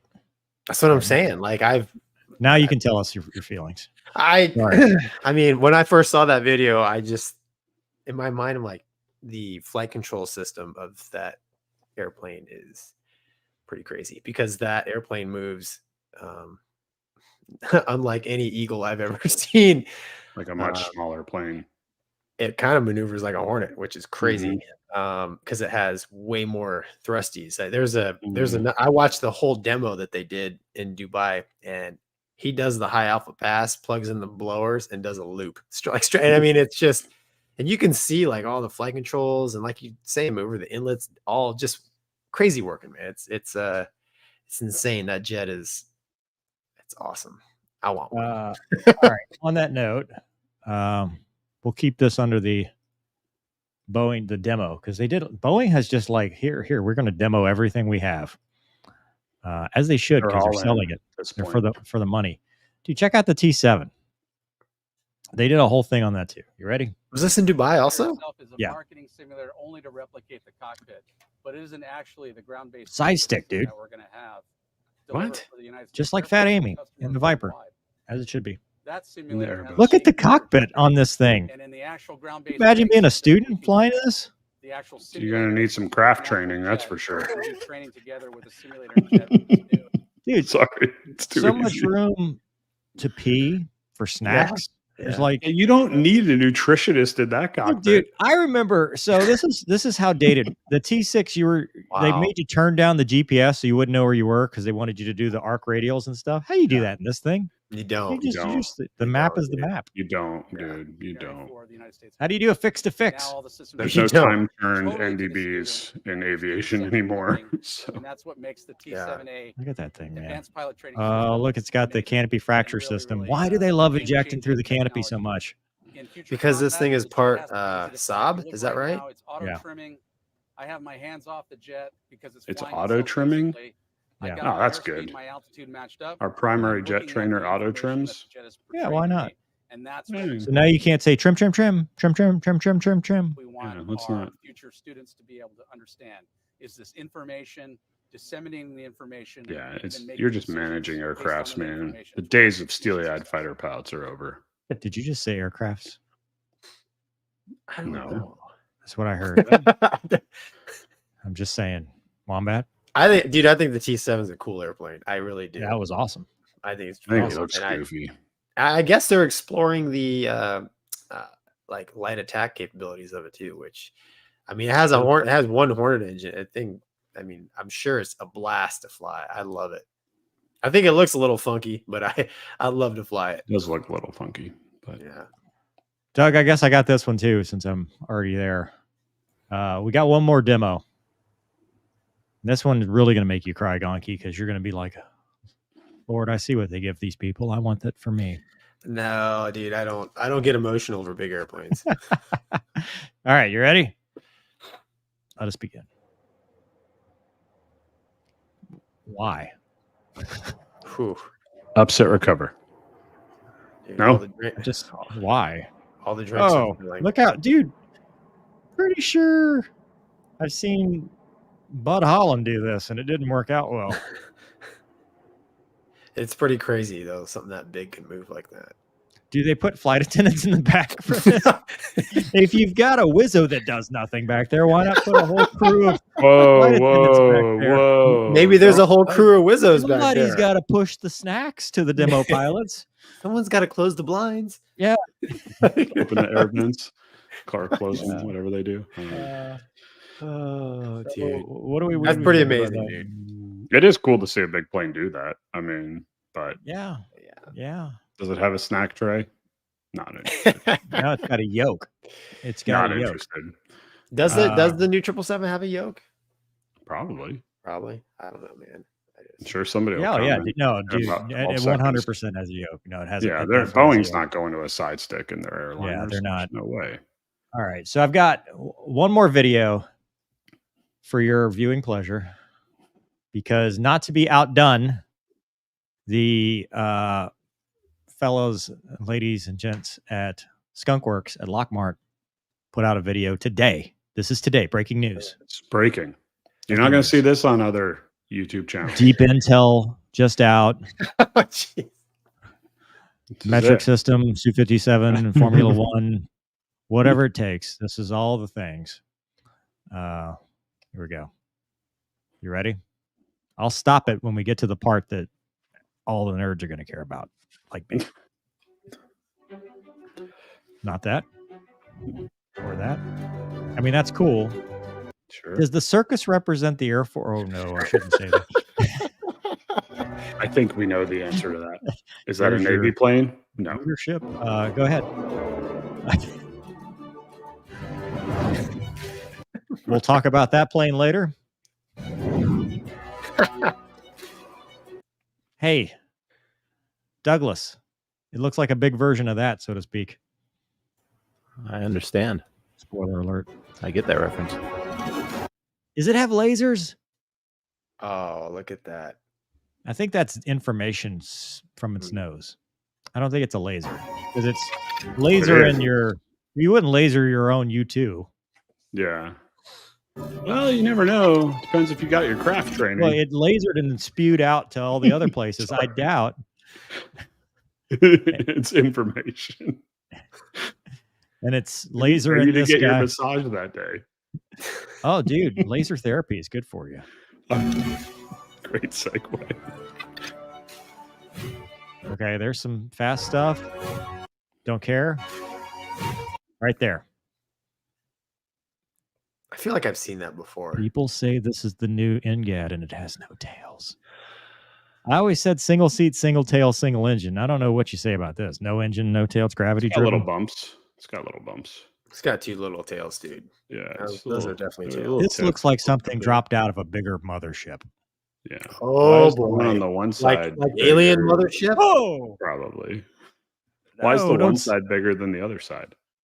That's what she's. Is really this is I what they forget put this out? is. But Huh? this is really what they this is Lockheed Martin. 80 years of skunkwork innovation. I'm just pausing it. okay. This was Is there their another this was their challenge to the F-15 demo video. yeah, because I like that. And they just here's the best part. They got a real plane. A minute. It's a 30-second video that they just replay 3 times. That's beautiful, dude. That's social media right there. Just loop it. They didn't want it to be a reel. Anyway, gentlemen, thoughts? I don't even know what we just looked at. Yeah, I like the F-15 flying. It says, all right, I'm going to read the thing. From our humble beginnings with Kelly Johnson in a circus tent. Skunkworks always has our eyes on the future. The historic programs featured in this video, such as the P-80 Shooting Star, U-2 Dragon Lady, F-117 Nighthawk, paved the path to where we are today. I'm still Batman. Okay. Yeah. I mean, those are all cool airplanes. I get it. I just think a company like Lockheed could have put out a little cooler, Better video. Yeah, man. I mean, they built a lot of cool stuff. I don't know. That's all I have to say about that. All right, and our next. Oh wait, let's look at the what the kids at home are saying. Janitor is back. Janitor. Get rid of that. How we get vaccine question. Oh boy. Oh boy. I got the flu vaccine in October, but got the flu last week. Question: is the government tracker still functioning? We're not doctors, so we're not qualified to answer such questions. I don't know. I don't know how the Gov tracker works, to be honest with you. I don't either. I feel like they're going to be bored watching me though, because I have a show. They could just watch the show and increase our views. Pretty much. Yeah, I don't know. I don't know, man. Sorry. Hey, I love the show, everyone. Flevy says, any advice for UCT and a future A&G nav? Money is for the Mover P51 fund. So that's undergraduate CISO training. Yep. What's a CISO? It's what they call WIZOs and RIOs. Yeah. Okay. No advice. Same as always. Don't be a douche. Help your bro. Cooperate to graduate. Study. Know your bold Make it a case priority. Yep. Yeah. Book your massages early. 'Cause they fill up. Oh my gosh. Thank you. I'm for assuming they fill up, dude. Like, I mean, Dude, you book in advance. Maybe you get trying to coupons. help a guy out who's donating to your channel. Don't laugh at me. I'm trying to help here. Yeah. that. Douglas, Are we ready for the Grey Wolf? we're ready for the Grey Wolf. Boeing Grey Wolf helicopter production ramps up as test phase ends. Did I forget to push that button? Thank you. I pushed the button. I'm here for you. First 2 field-ready MH-139A Grey Wolf helicopters, pictured above, are now in final assembly, and Boeing said it expects the long-awaited delivery of the first of these helicopters to the Air Force in mid-2024. The 6th and final test Grey Wolf helicopter was delivered in October. Company stated Monday. Grey Wolf is slated to replace the Air Force's fleet of 63 Vietnam War-era UH-1 Huey helicopters for security personnel to patrol the service's nuclear missile fields and to transport senior officials in the Washington area. The Air Force plans to buy as many as 80 MH-139s, which are a militarized version of Italian aerospace firm Leonardo's AW-39 commercial helicopter design. Delivering all the RDT&E, we know what that is from previous guests, We sure do. aircraft to the Air Force enables them to continue critical operational testing and allows Boeing to focus on building the first production aircraft. Grey Wolf will provide crucial national security capability improvements to the Air Force. Scroll down. I just want a picture of it while we talk about it. Or scroll back up, I I'm gonna guess. scroll up. Yeah, that's a great picture. So, dude, this helicopter is badass, and it replaces the UH-1N or whatever the Air Force version of the UH-1 is for nuke security, VIP, everything that our guest last week did, Dave. Yep. That's what this thing does. It's armed, like it just looks like Airwolf. And the reason it makes me sad is Gonky, you and I were going to go fly this thing actually. That's true. And we for very different reasons. I reference the previous circus tent actually as probably one of the bigger reasons. But it's going to be at all the nuke bases and also in Montgomery. The C-130 unit at Maxwell is converting to these as the schoolhouse. So the schoolhouse will be in Montgomery, Alabama. So we were going to go there, and it's not going to happen. Oh, but we do have jobs, but we're not flying. But it's cool to me. I mean, number one, it would have been the fastest, or it is going to be the fastest military helicopter, Air Force helicopter out there, which is awesome. But second, dude, I love the program because they get this awesome Leonardo helicopters because they make great helicopters. And the defense contractor gets it, and the first thing they do is pull out the air conditioning system. And then they go fly it in test and realize they can't fly it without the air conditioning system because with the doors on, it's too hot. So they have to put the air conditioning system that they intentionally took out back in this helicopter to make it actually survivable and flyable.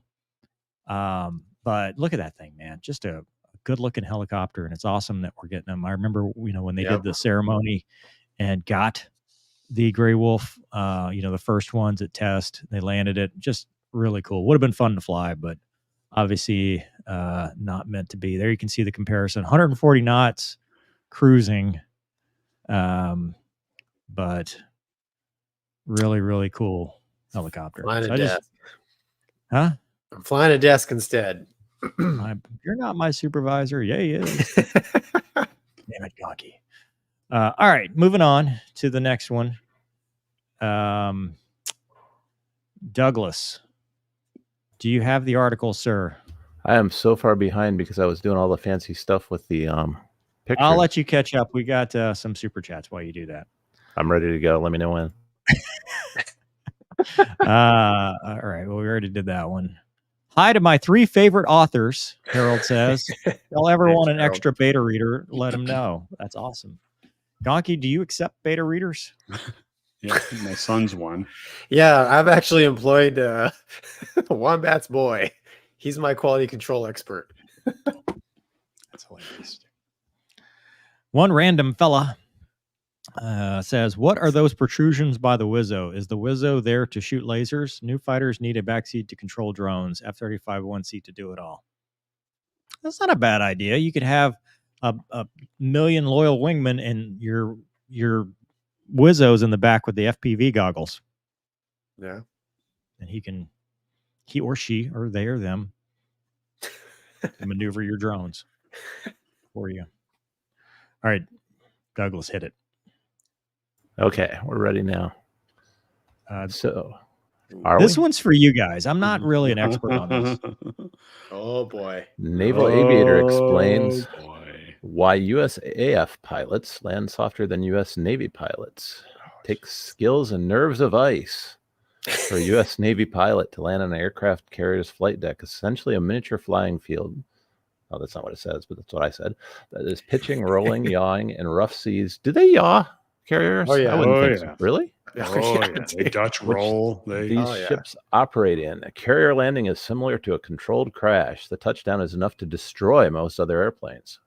Where do we sometimes destroy our airplanes? Yes, you can destroy a Navy airplane too. I know this. Given the uniqueness of carrier landings, do U.S. Air Force pilots land softer than U.S. Navy pilots? Yes. David Tussey, former U.S. Navy A-7 Corsair pilot, explains on Quora. You know it's real if it's on Quora. I mean, the Aviation Geek Club is quoting Quora. How more real can it get? Carrier aircraft are specifically designed to withstand the impact of a carrier-arrested landing and also the catapult shot, but you pay a price for that. A Navy aircraft must be stronger and have a design that dissipates the energy of an arrested landing and a catapult. That means extra weight, which impacts performance. Just to be clear, while a typical Navy pilot will land on conventional runways far more than on a carrier throughout their career, they still perform a carrier-type landing even on a runway. U.S. Air Force aircraft perform landings with much lower sink rate, resulting in a smoother, less stressful to the airframe landing. The U.S. Air Force fighter aircraft are not required to withstand the stress of carrier operations, so they are not carrying that extra weight. Let's see. There have been a few Navy aircraft that have worked well for the U.S. Air Force, specifically the F-4 Phantom II and the A-7 Corsair II, and there have been several U.S. Air Force aircraft that have been proposed for Navy use, such as the navalized F-15 and F-16. Still, it's damn hard on the aircraft. And then, do we want to watch the video? No, this is actually video from the fighter pilot IMAX movie. It's been recirculating. Yeah, well, we ruined it. It's been recirculating. I mean, you can click on it if you want. It's Rainwaters in the Afterburn podcast. Turn the music off, please. We'll for sure be monetized with that. That's so pretty. Not a care in the world for center line. Or center line. Dude. Dude, it's a 5-way. Like, yeah. Reset the code. Reset. Did I 904? Oh, God. All right, guys. Why? Why? Well, do you even Are we know? better? Yeah, dude. Or- Here's the reason why Navy jets, Air Force jets land softer than Navy jets is you have to land on a ship a certain way, right? So Wombat can nerd out on this more than I can, but you have to set the angle of attack to set the hook distance because there's hook to ramp. There's all kinds of geometry that happens, and you don't want to change that. So you have to fly the same attitude throughout the entire approach to precisely hit the wires. Whereas in the Air Force, you don't care about wires. So you can come in and flare it like an airliner and land wherever the heck you want, as long as you're in the first 3,000 feet of the runway. So that's why Air Force pilots land softer. It's because Navy pilots have to land aggressively. And it's just more awesome. But that's Why does it carry over to your airline career, Gonky? it doesn't. It's called a law of primacy. That's what it is. I do like to feel a good yeah, it's I'm called here. dissipating energy. You're saving the brakes. You're Yeah. waking everybody up in the back so they get off the plane quicker. It You know helps the what's- operation move. There's a lot of pros. What about You know the what's funny disability is- claims of the flight attendants? In the in the sky It's not bus, my man, problem. like they tell you to keep everything on, right? So the handful of times I've turned off all the automation and did manual flying with the thrust levers, I like to feel the airplane accelerate. And so like when I'm like in the captain looks like, what the hell are you doing? I'm like, what? He's like, dude, it's like people don't like that in the back. Gotta be smooth. I'm like, everything back on.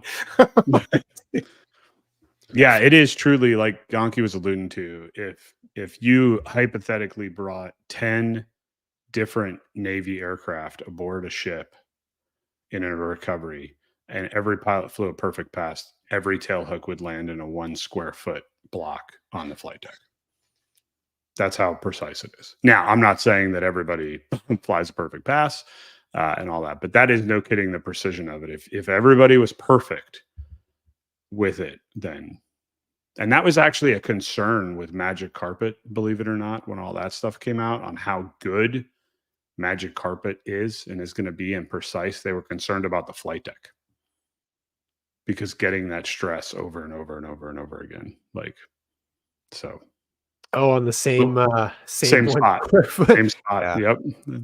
Then somebody made a joke. Well, like, there's still CODs and Hawkeyes, and I was like, yeah, there are.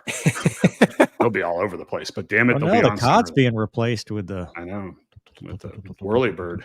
thing. Yeah. Yeah. Okay. So, Well. so that's the answer, and that's you can't flare. Like, you have to just put it there. Well, I flared the Hornet. No, yeah, but At the you field. never land on a ship though, dude.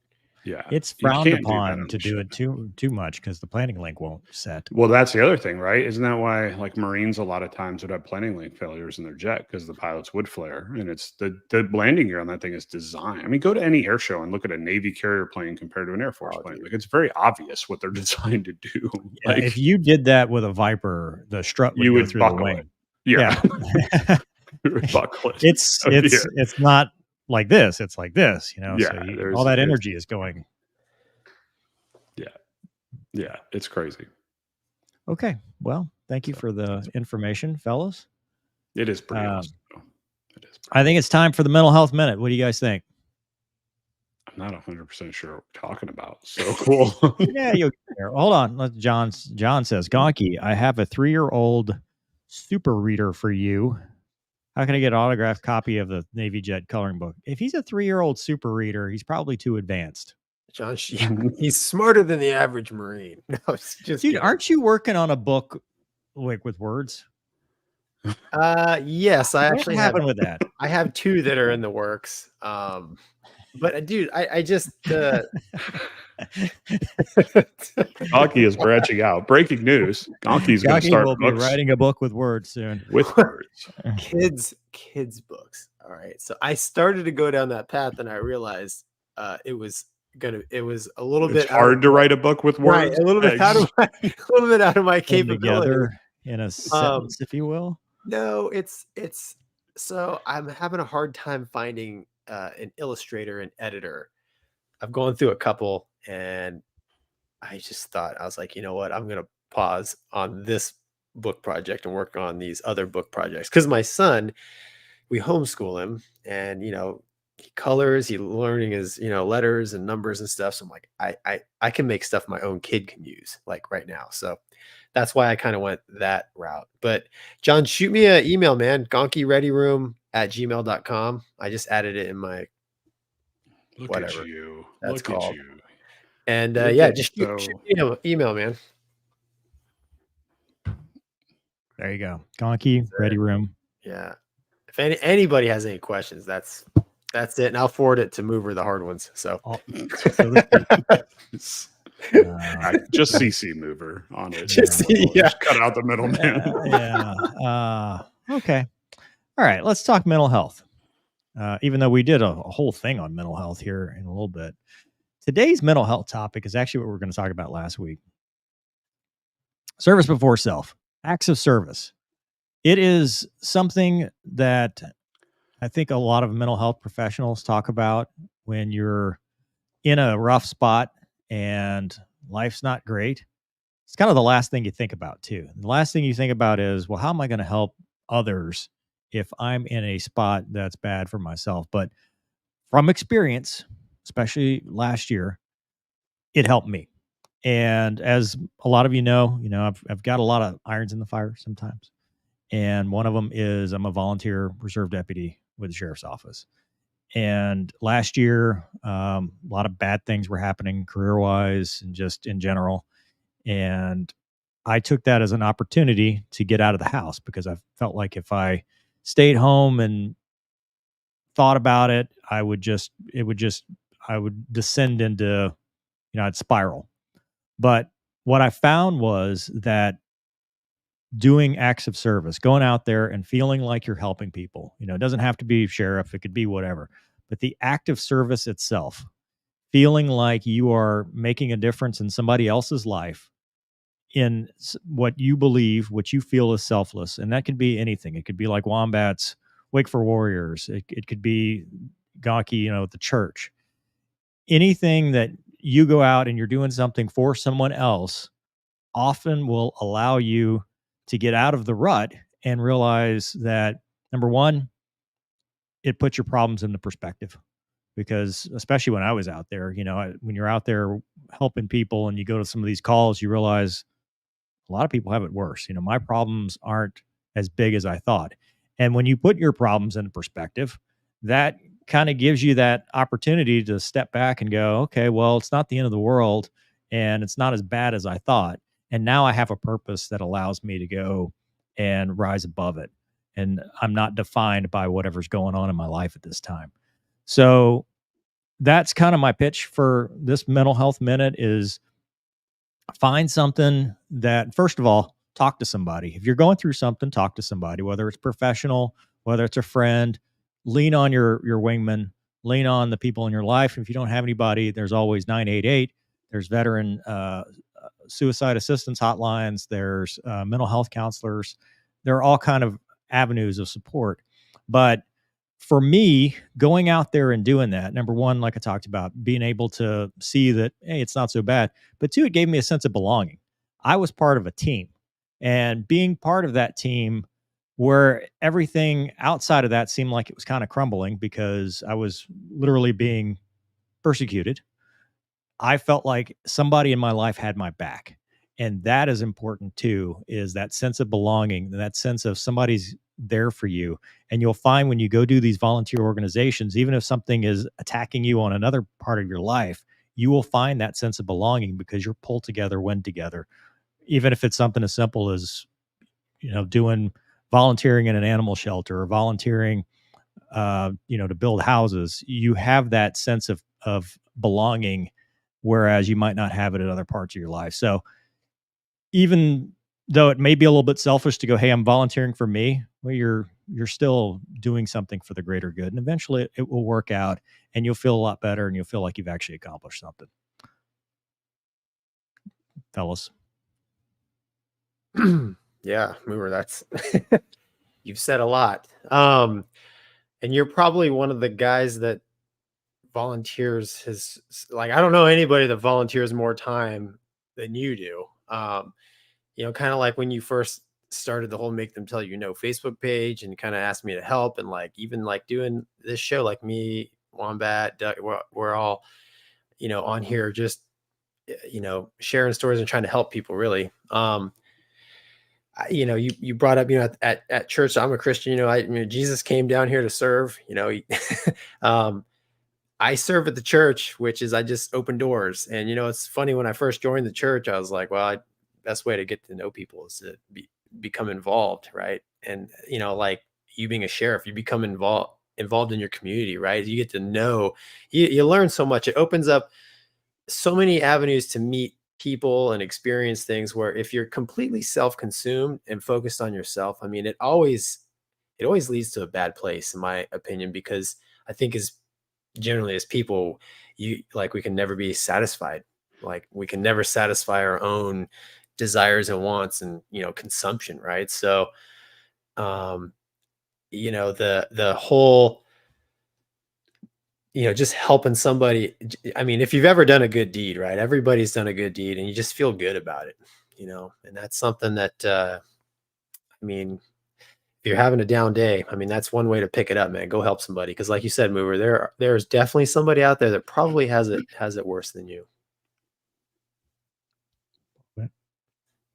Yeah, I agree. I mean, you guys have said it. I normally have a lot to add to this. I really don't. Like, I mean, you've nailed it. I think when I was going through my stuff early on in my career, I didn't really volunteer. I kind of kept to myself and did my thing.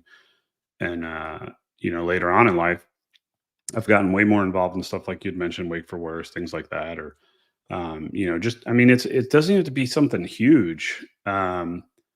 Sometimes answering an email or helping somebody at work or listening, right? I mean, it doesn't take much. If you have a friend going through something, just, the littlest acts of kindness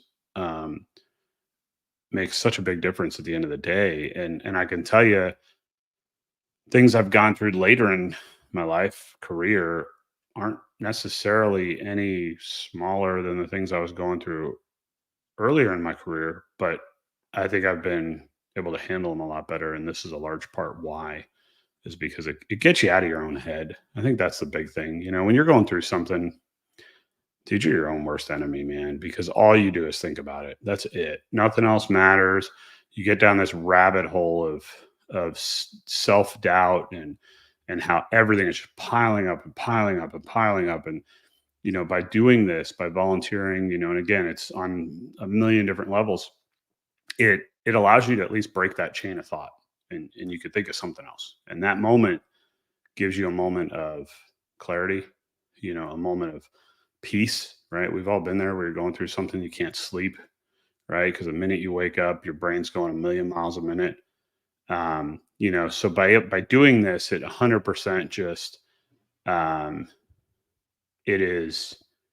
it gives you that moment of clarity. And you know, one of the things I've talked about on this channel before and other channels and just to other people is, you know, one of the things that I was taught growing up was, you know, at the end of the day, when you're brushing your teeth, you look yourself in the mirror, and if you did well that day, you've earned your sleep. But if you haven't, you're going to think about it all night. And, you know, this type of stuff doesn't differ at all. I'll tell you, it's real easy to look myself in the mirror after a Wake for Warriors event and know that I brought some good, if nothing other than, you know, driving a boat and comic relief when they put me behind the boat for how bad I am at the sport, you know, or something like that. But I brought good so I can sleep well.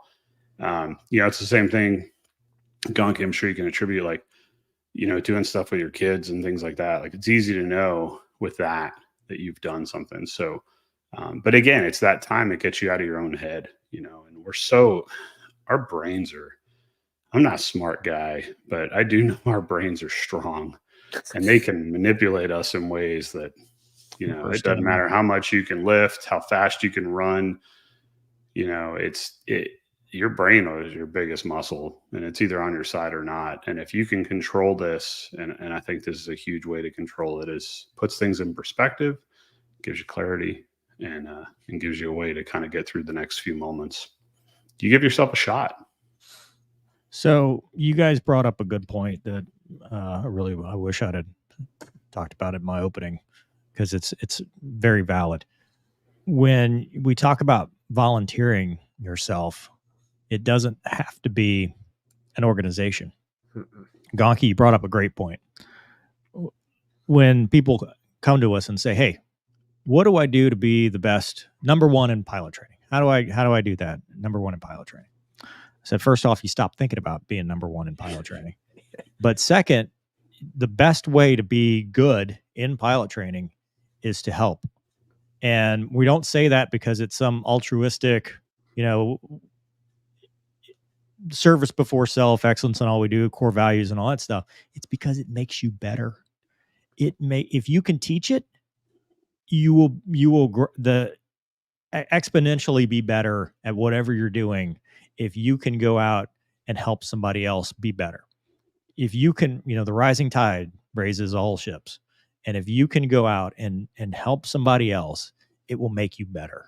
You will learn something, no matter if it's pilot training, if it's officer training school, OCS, whatever, police academy, just daily life. If you can go out and make somebody's day better, you are going to make yourself better. And so I think that's the service before self. It's not, some of it is selfish because you go out there and you're like, "Hey, I'm going to make myself better," but you feel good. You know, we did, with Luna, we started the therapy dog thing. We were joking about doing the runway stuff earlier, but the things I have seen that dog do with people, the reactions, people in wheelchairs, people that can't, you think of yourself, right? You're like, "Man, what would happen if that happened to me? I don't know if I could make it." And you see somebody smile for the first time and you see them light up and you look at that and you go, "Well, that made their day, but guess what? It just made mine too." Mm-hmm. Because look what we just did. Look at what just happened. So I think it is important. People don't talk about it enough. I mean, even if you just look at it selfishly, it'll make you better. It'll make you a better person. So, Doug, that's it. What do you think, Doug? Yeah, Doug. You're the smart guy on this stuff. Don't label me like that. I think, well, relatively speaking, Doug, so I mean, the bar's pretty low. I feel better. There you go. I mean, I can't say anything more than you guys have. It's in our DNA. Altruism is a human characteristic. It's there for a reason. It makes us feel good. One of the folks in the comments just said oxytocin, and that's it. It gives you an endorphin hit. It makes you feel good. It's good for you. Fill out your organ donor card. Give blood. Yeah, it'll pay you back. Yeah. All right. Reattacks on that before we move on to more stuff that's going to get us canceled. There's a couple of really good starred comments on the mental health minute. Okay. Well, all right. No, well, let's do that then. Hey. How do I say that? Saeed, yeah. Sayed. Thanks for the great show. The mental health minute segments helped me as a cop and in my decision to leave a toxic department for a better agency in Florida. Awesome. As a cop, I 100% support that, because you have to know that when the shit hits the fan, they have your back. If you can't go out there and do your job and feel like your admin's got your back, you're at the wrong agency. Period. It's too dangerous. You know, it's just too difficult of a job in today's world to be able to go out there and be alone on an island. So 100%, you have to do it. You have to do it for your physical safety, not just your mental health. Cheddar says 6.90. Thank you. Thanks, Cheddar. It's a good number. John, service is what prayer looks like when it gets up off its knees and walks around in the world. Michael J. Graham, Wow. SJ. Thanks, John. It's true. It's awesome. Yeah, that's really just a really thing. Ray says, damn, thanks, Ray. Hey, Ray. Great show, gentlemen. Keep doing what you're doing, especially the mental health minute. Happy Thanksgiving. Happy Thanksgiving. Happy Thanksgiving. See, and then we should have talked about being thankful, but we already did that one. That's true. Gosh, it is Thanksgiving. Isn't It is Thanksgiving. We could have done something. Not today, right? What day of the week is it? I'm so confused right now. Today is working Monday. Today's Today's Monday. And then Joe just says, Airwolf, $10. Thank you, Airwolf. We have some voice messages this time. We didn't have any in the last couple of weeks. So this first one is from Bjorn. No, it's from Bjorn. We're not there yet. Oh. Good evening, Cornwallis. Good evening, Trevor. It's Bjorn here. And Wombat. Guys, I was wondering, why do normal planes have a yoke and fighter planes have a stick? Why don't all planes, for instance, have a stick or even a yoke? I hope you could elaborate on that and why the difference is as it is. Thank you. Have a nice evening. Bye-bye. The P-38 had a yoke. I would argue the normal plane is the stick, but go on. I agree. I honestly don't know. That's a great. I mean, if you add a snack tray to that stick, even better. Back in the day, they actually had a steering wheel, right? How'd you lose so much weight with a snack tray? I don't fly much. You can put snacks in the sim. You can lock it. Yeah. No, I that's a tough one. I don't know, honestly. Yeah. I mean, do you obviously like flying with a stick better? Oh yeah. Gonky? I done most of. I mean, when was the last thing you flew with a yoke?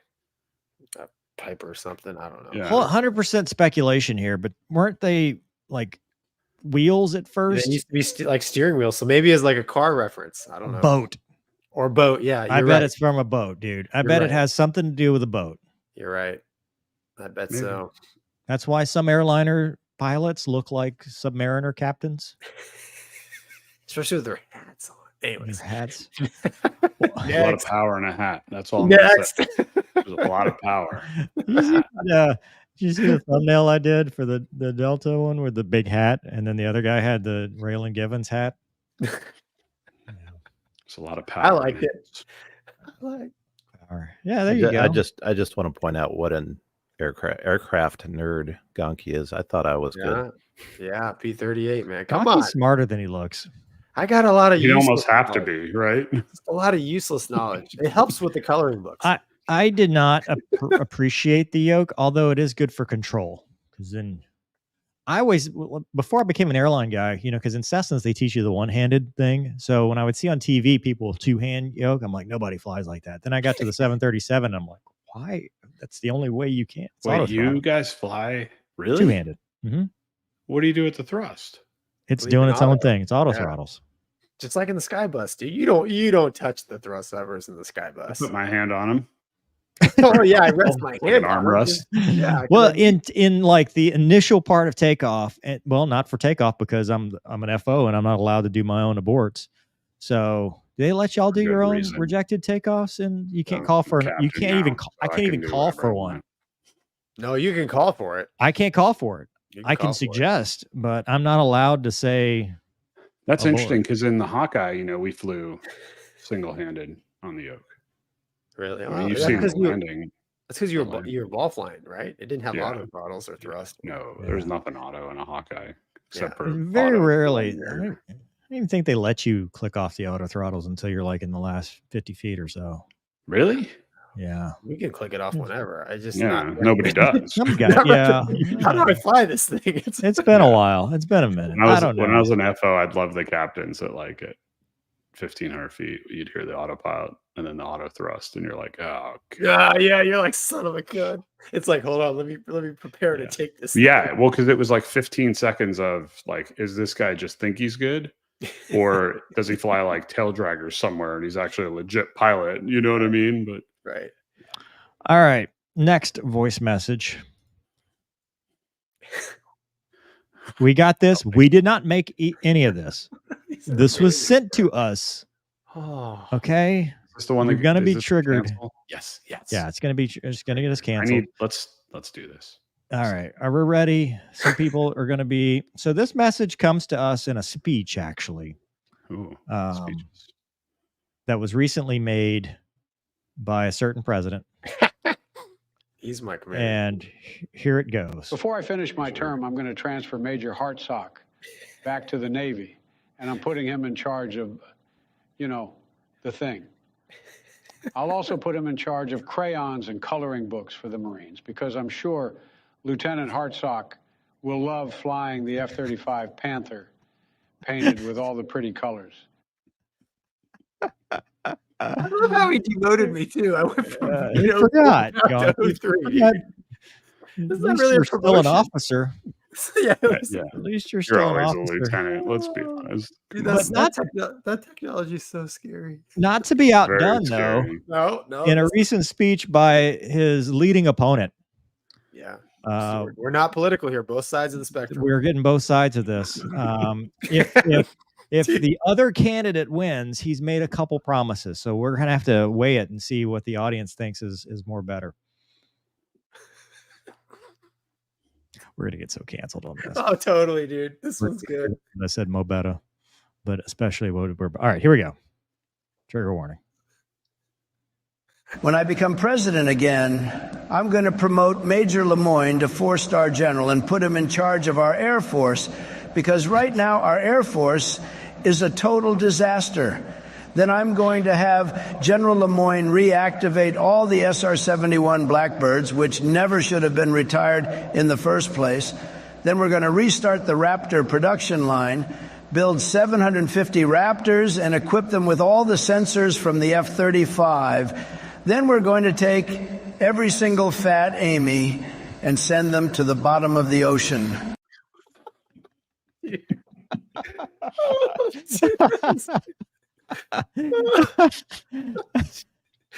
So scary. Dude, that is So scary. scary.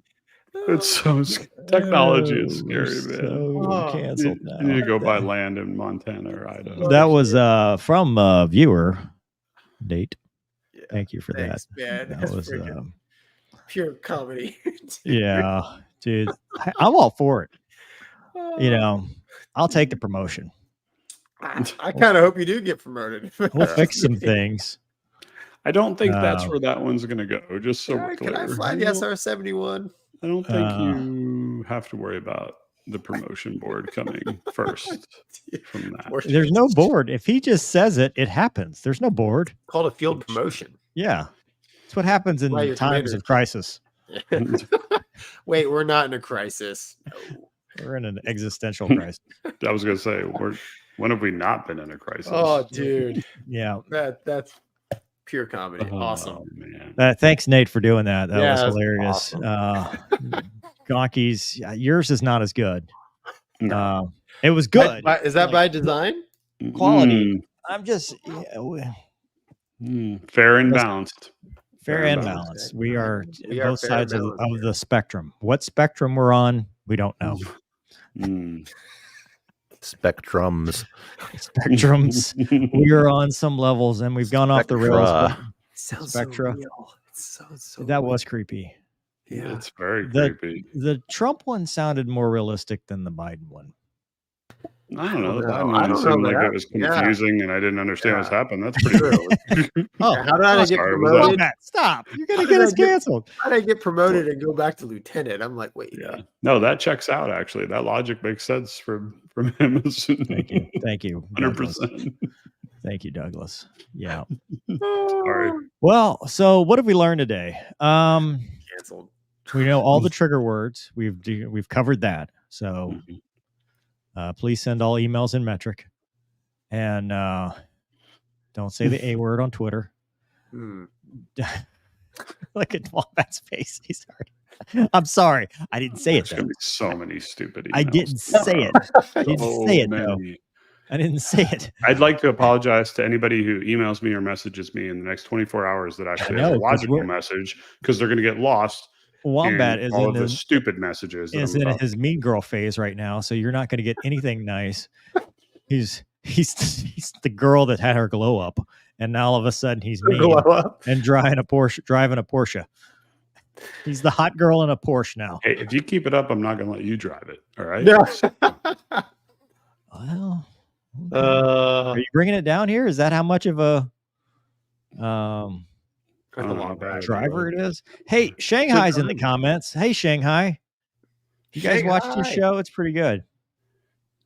He's got Isn't it on like almost 8:10. No, it's on Wednesdays, not on Mondays. Which we were gonna move to Tuesdays, and then we didn't because of Casmo, and then Casmo dropped his show, and then like, well, okay, I guess. Thanks, Casmo. Oh boy, so John says start the mean girl memes now. Oh, dude. Oh, what have we done? You just need to stop. Wombat's gonna be mad at me. No, Can we maybe go through 2 full Mover and Gonky shows before I'm pissed off about being on the Mover and Gonky? I state my regret. Felt shallow. I'm not gonna lie. Felt shallow. I have stated my regret. Can you see that meme where it's like money can't buy you happiness, and then it's a guy crying driving around in his Porsche? That's where my head's at right now. So go ahead and make fun. I don't care. Like, knock yourself out. Just be driving around smiling. Yeah, but you're not jolly. I'm jolly. And we miss Jolly Wombat. Bring back the Jolly It's Wombat. not fat anymore. That's different. That would be an awesome ship name, the Jolly Wombat. Mm-hmm. That would be. That's a hell of a pirate name. Doug, write that down. We're going to use that in the book. Oh, boy. That's a good handle. That's a good handle. Yeah, dude, that's like a space pirate ship, the Jolly Wombat. They were raided by the Jolly Wombat. Anyway, what else are we? Oh, we got another comment, right? Unobservant me just noticed Mover has a beard again. Did Gonky change his employment contract? No. I just haven't. Gonky has yet to show up at this new job. I'm not 100% sure it's happening. That checks out. He's the supervisor, right? So why would he actually? Yeah. That's how this works, Mover. You work for me. Yeah. Wow. Wow. That took a turn quick. You see how quickly he went into that mode? I feel like Gonky used to be driving the Porsche. Lieutenant Hartsock is the boss. I don't know if you just saw, but in 2025, it's Major General. No. That's what's that? Be my little general. It's just general. It's just general, right? That's how they taught us to remember it in OTS. Kids that are watching, one day you could have all of this if you work really hard and don't be a douche. Yeah, pretty much. This could be all yours. I'm pretty much the douche. That's why I'm here, Wombat, and not telling stories of Fat Amy channel changes because I have no upward mobility. Plexi says Wombat is the low-key funniest dude on the show. Plexi. Come on, dude. I disagree, Plexi. It's not low-key at all. On the show. Like, I was gonna agree when he's like funniest dude somewhere tonight. I could see that, Plexi. Yeah, okay. I can see Wombat has a special kind of humor. Yeah, it's one that comes with not giving a damn anymore know, about anything. Great. I love it.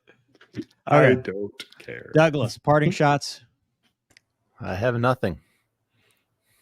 Okay. I've got nothing. Wombat, last Nada. word to you, since you're the best and everybody loves. You know what they said? People commented on my walking the thing with Luna, and they said, "Well, if Wombat and Gonky had done it, they'd be getting money thrown at them." And I'm like, Whoa, done what? I'm interested. walk the catwalk. $20 is $20. Not $20, dude. not the ugly girl. If it hadn't, the ugly girl with his fat dog, it had money thrown at us. I'm not sure how Wombat and I could monetize that walk, to be honest. Oh, I could. Well, I don't know know. I Yeah, could. see, look, you've got more talent than me, dude. I don't know. No, I would have just probably mind fallen off selling the out end. for money. Like it doesn't. Whatever. I'll do anything. I got nothing, man. Thanks for having me on. Website's coming up soon. Better website. Nice. That's big. We're gonna throw Nice. some sales and some cool stuff. So it's actually professionally done. New merch for me: hoodies and. Did you do hoodies, Gonky? Yeah. Hoodies. Yeah, a couple. It's wintertime, dude. Yeah. Hoodies and long sleeve shirts. And a Christmas What you ornament. got? There's a Christmas ornament now too. Really? You've got a Christmas ornament? It's when it comes in, I'll demo it on the Alright. tree. We're gonna I'll have to erect get me the one. Christmas tree for the next episode. It'll be there. Oh yeah, after Thanksgiving. So you guys have a lot more swag than I do. I need to get more swag. Dude, I don't know. You need a keychain and some shoes.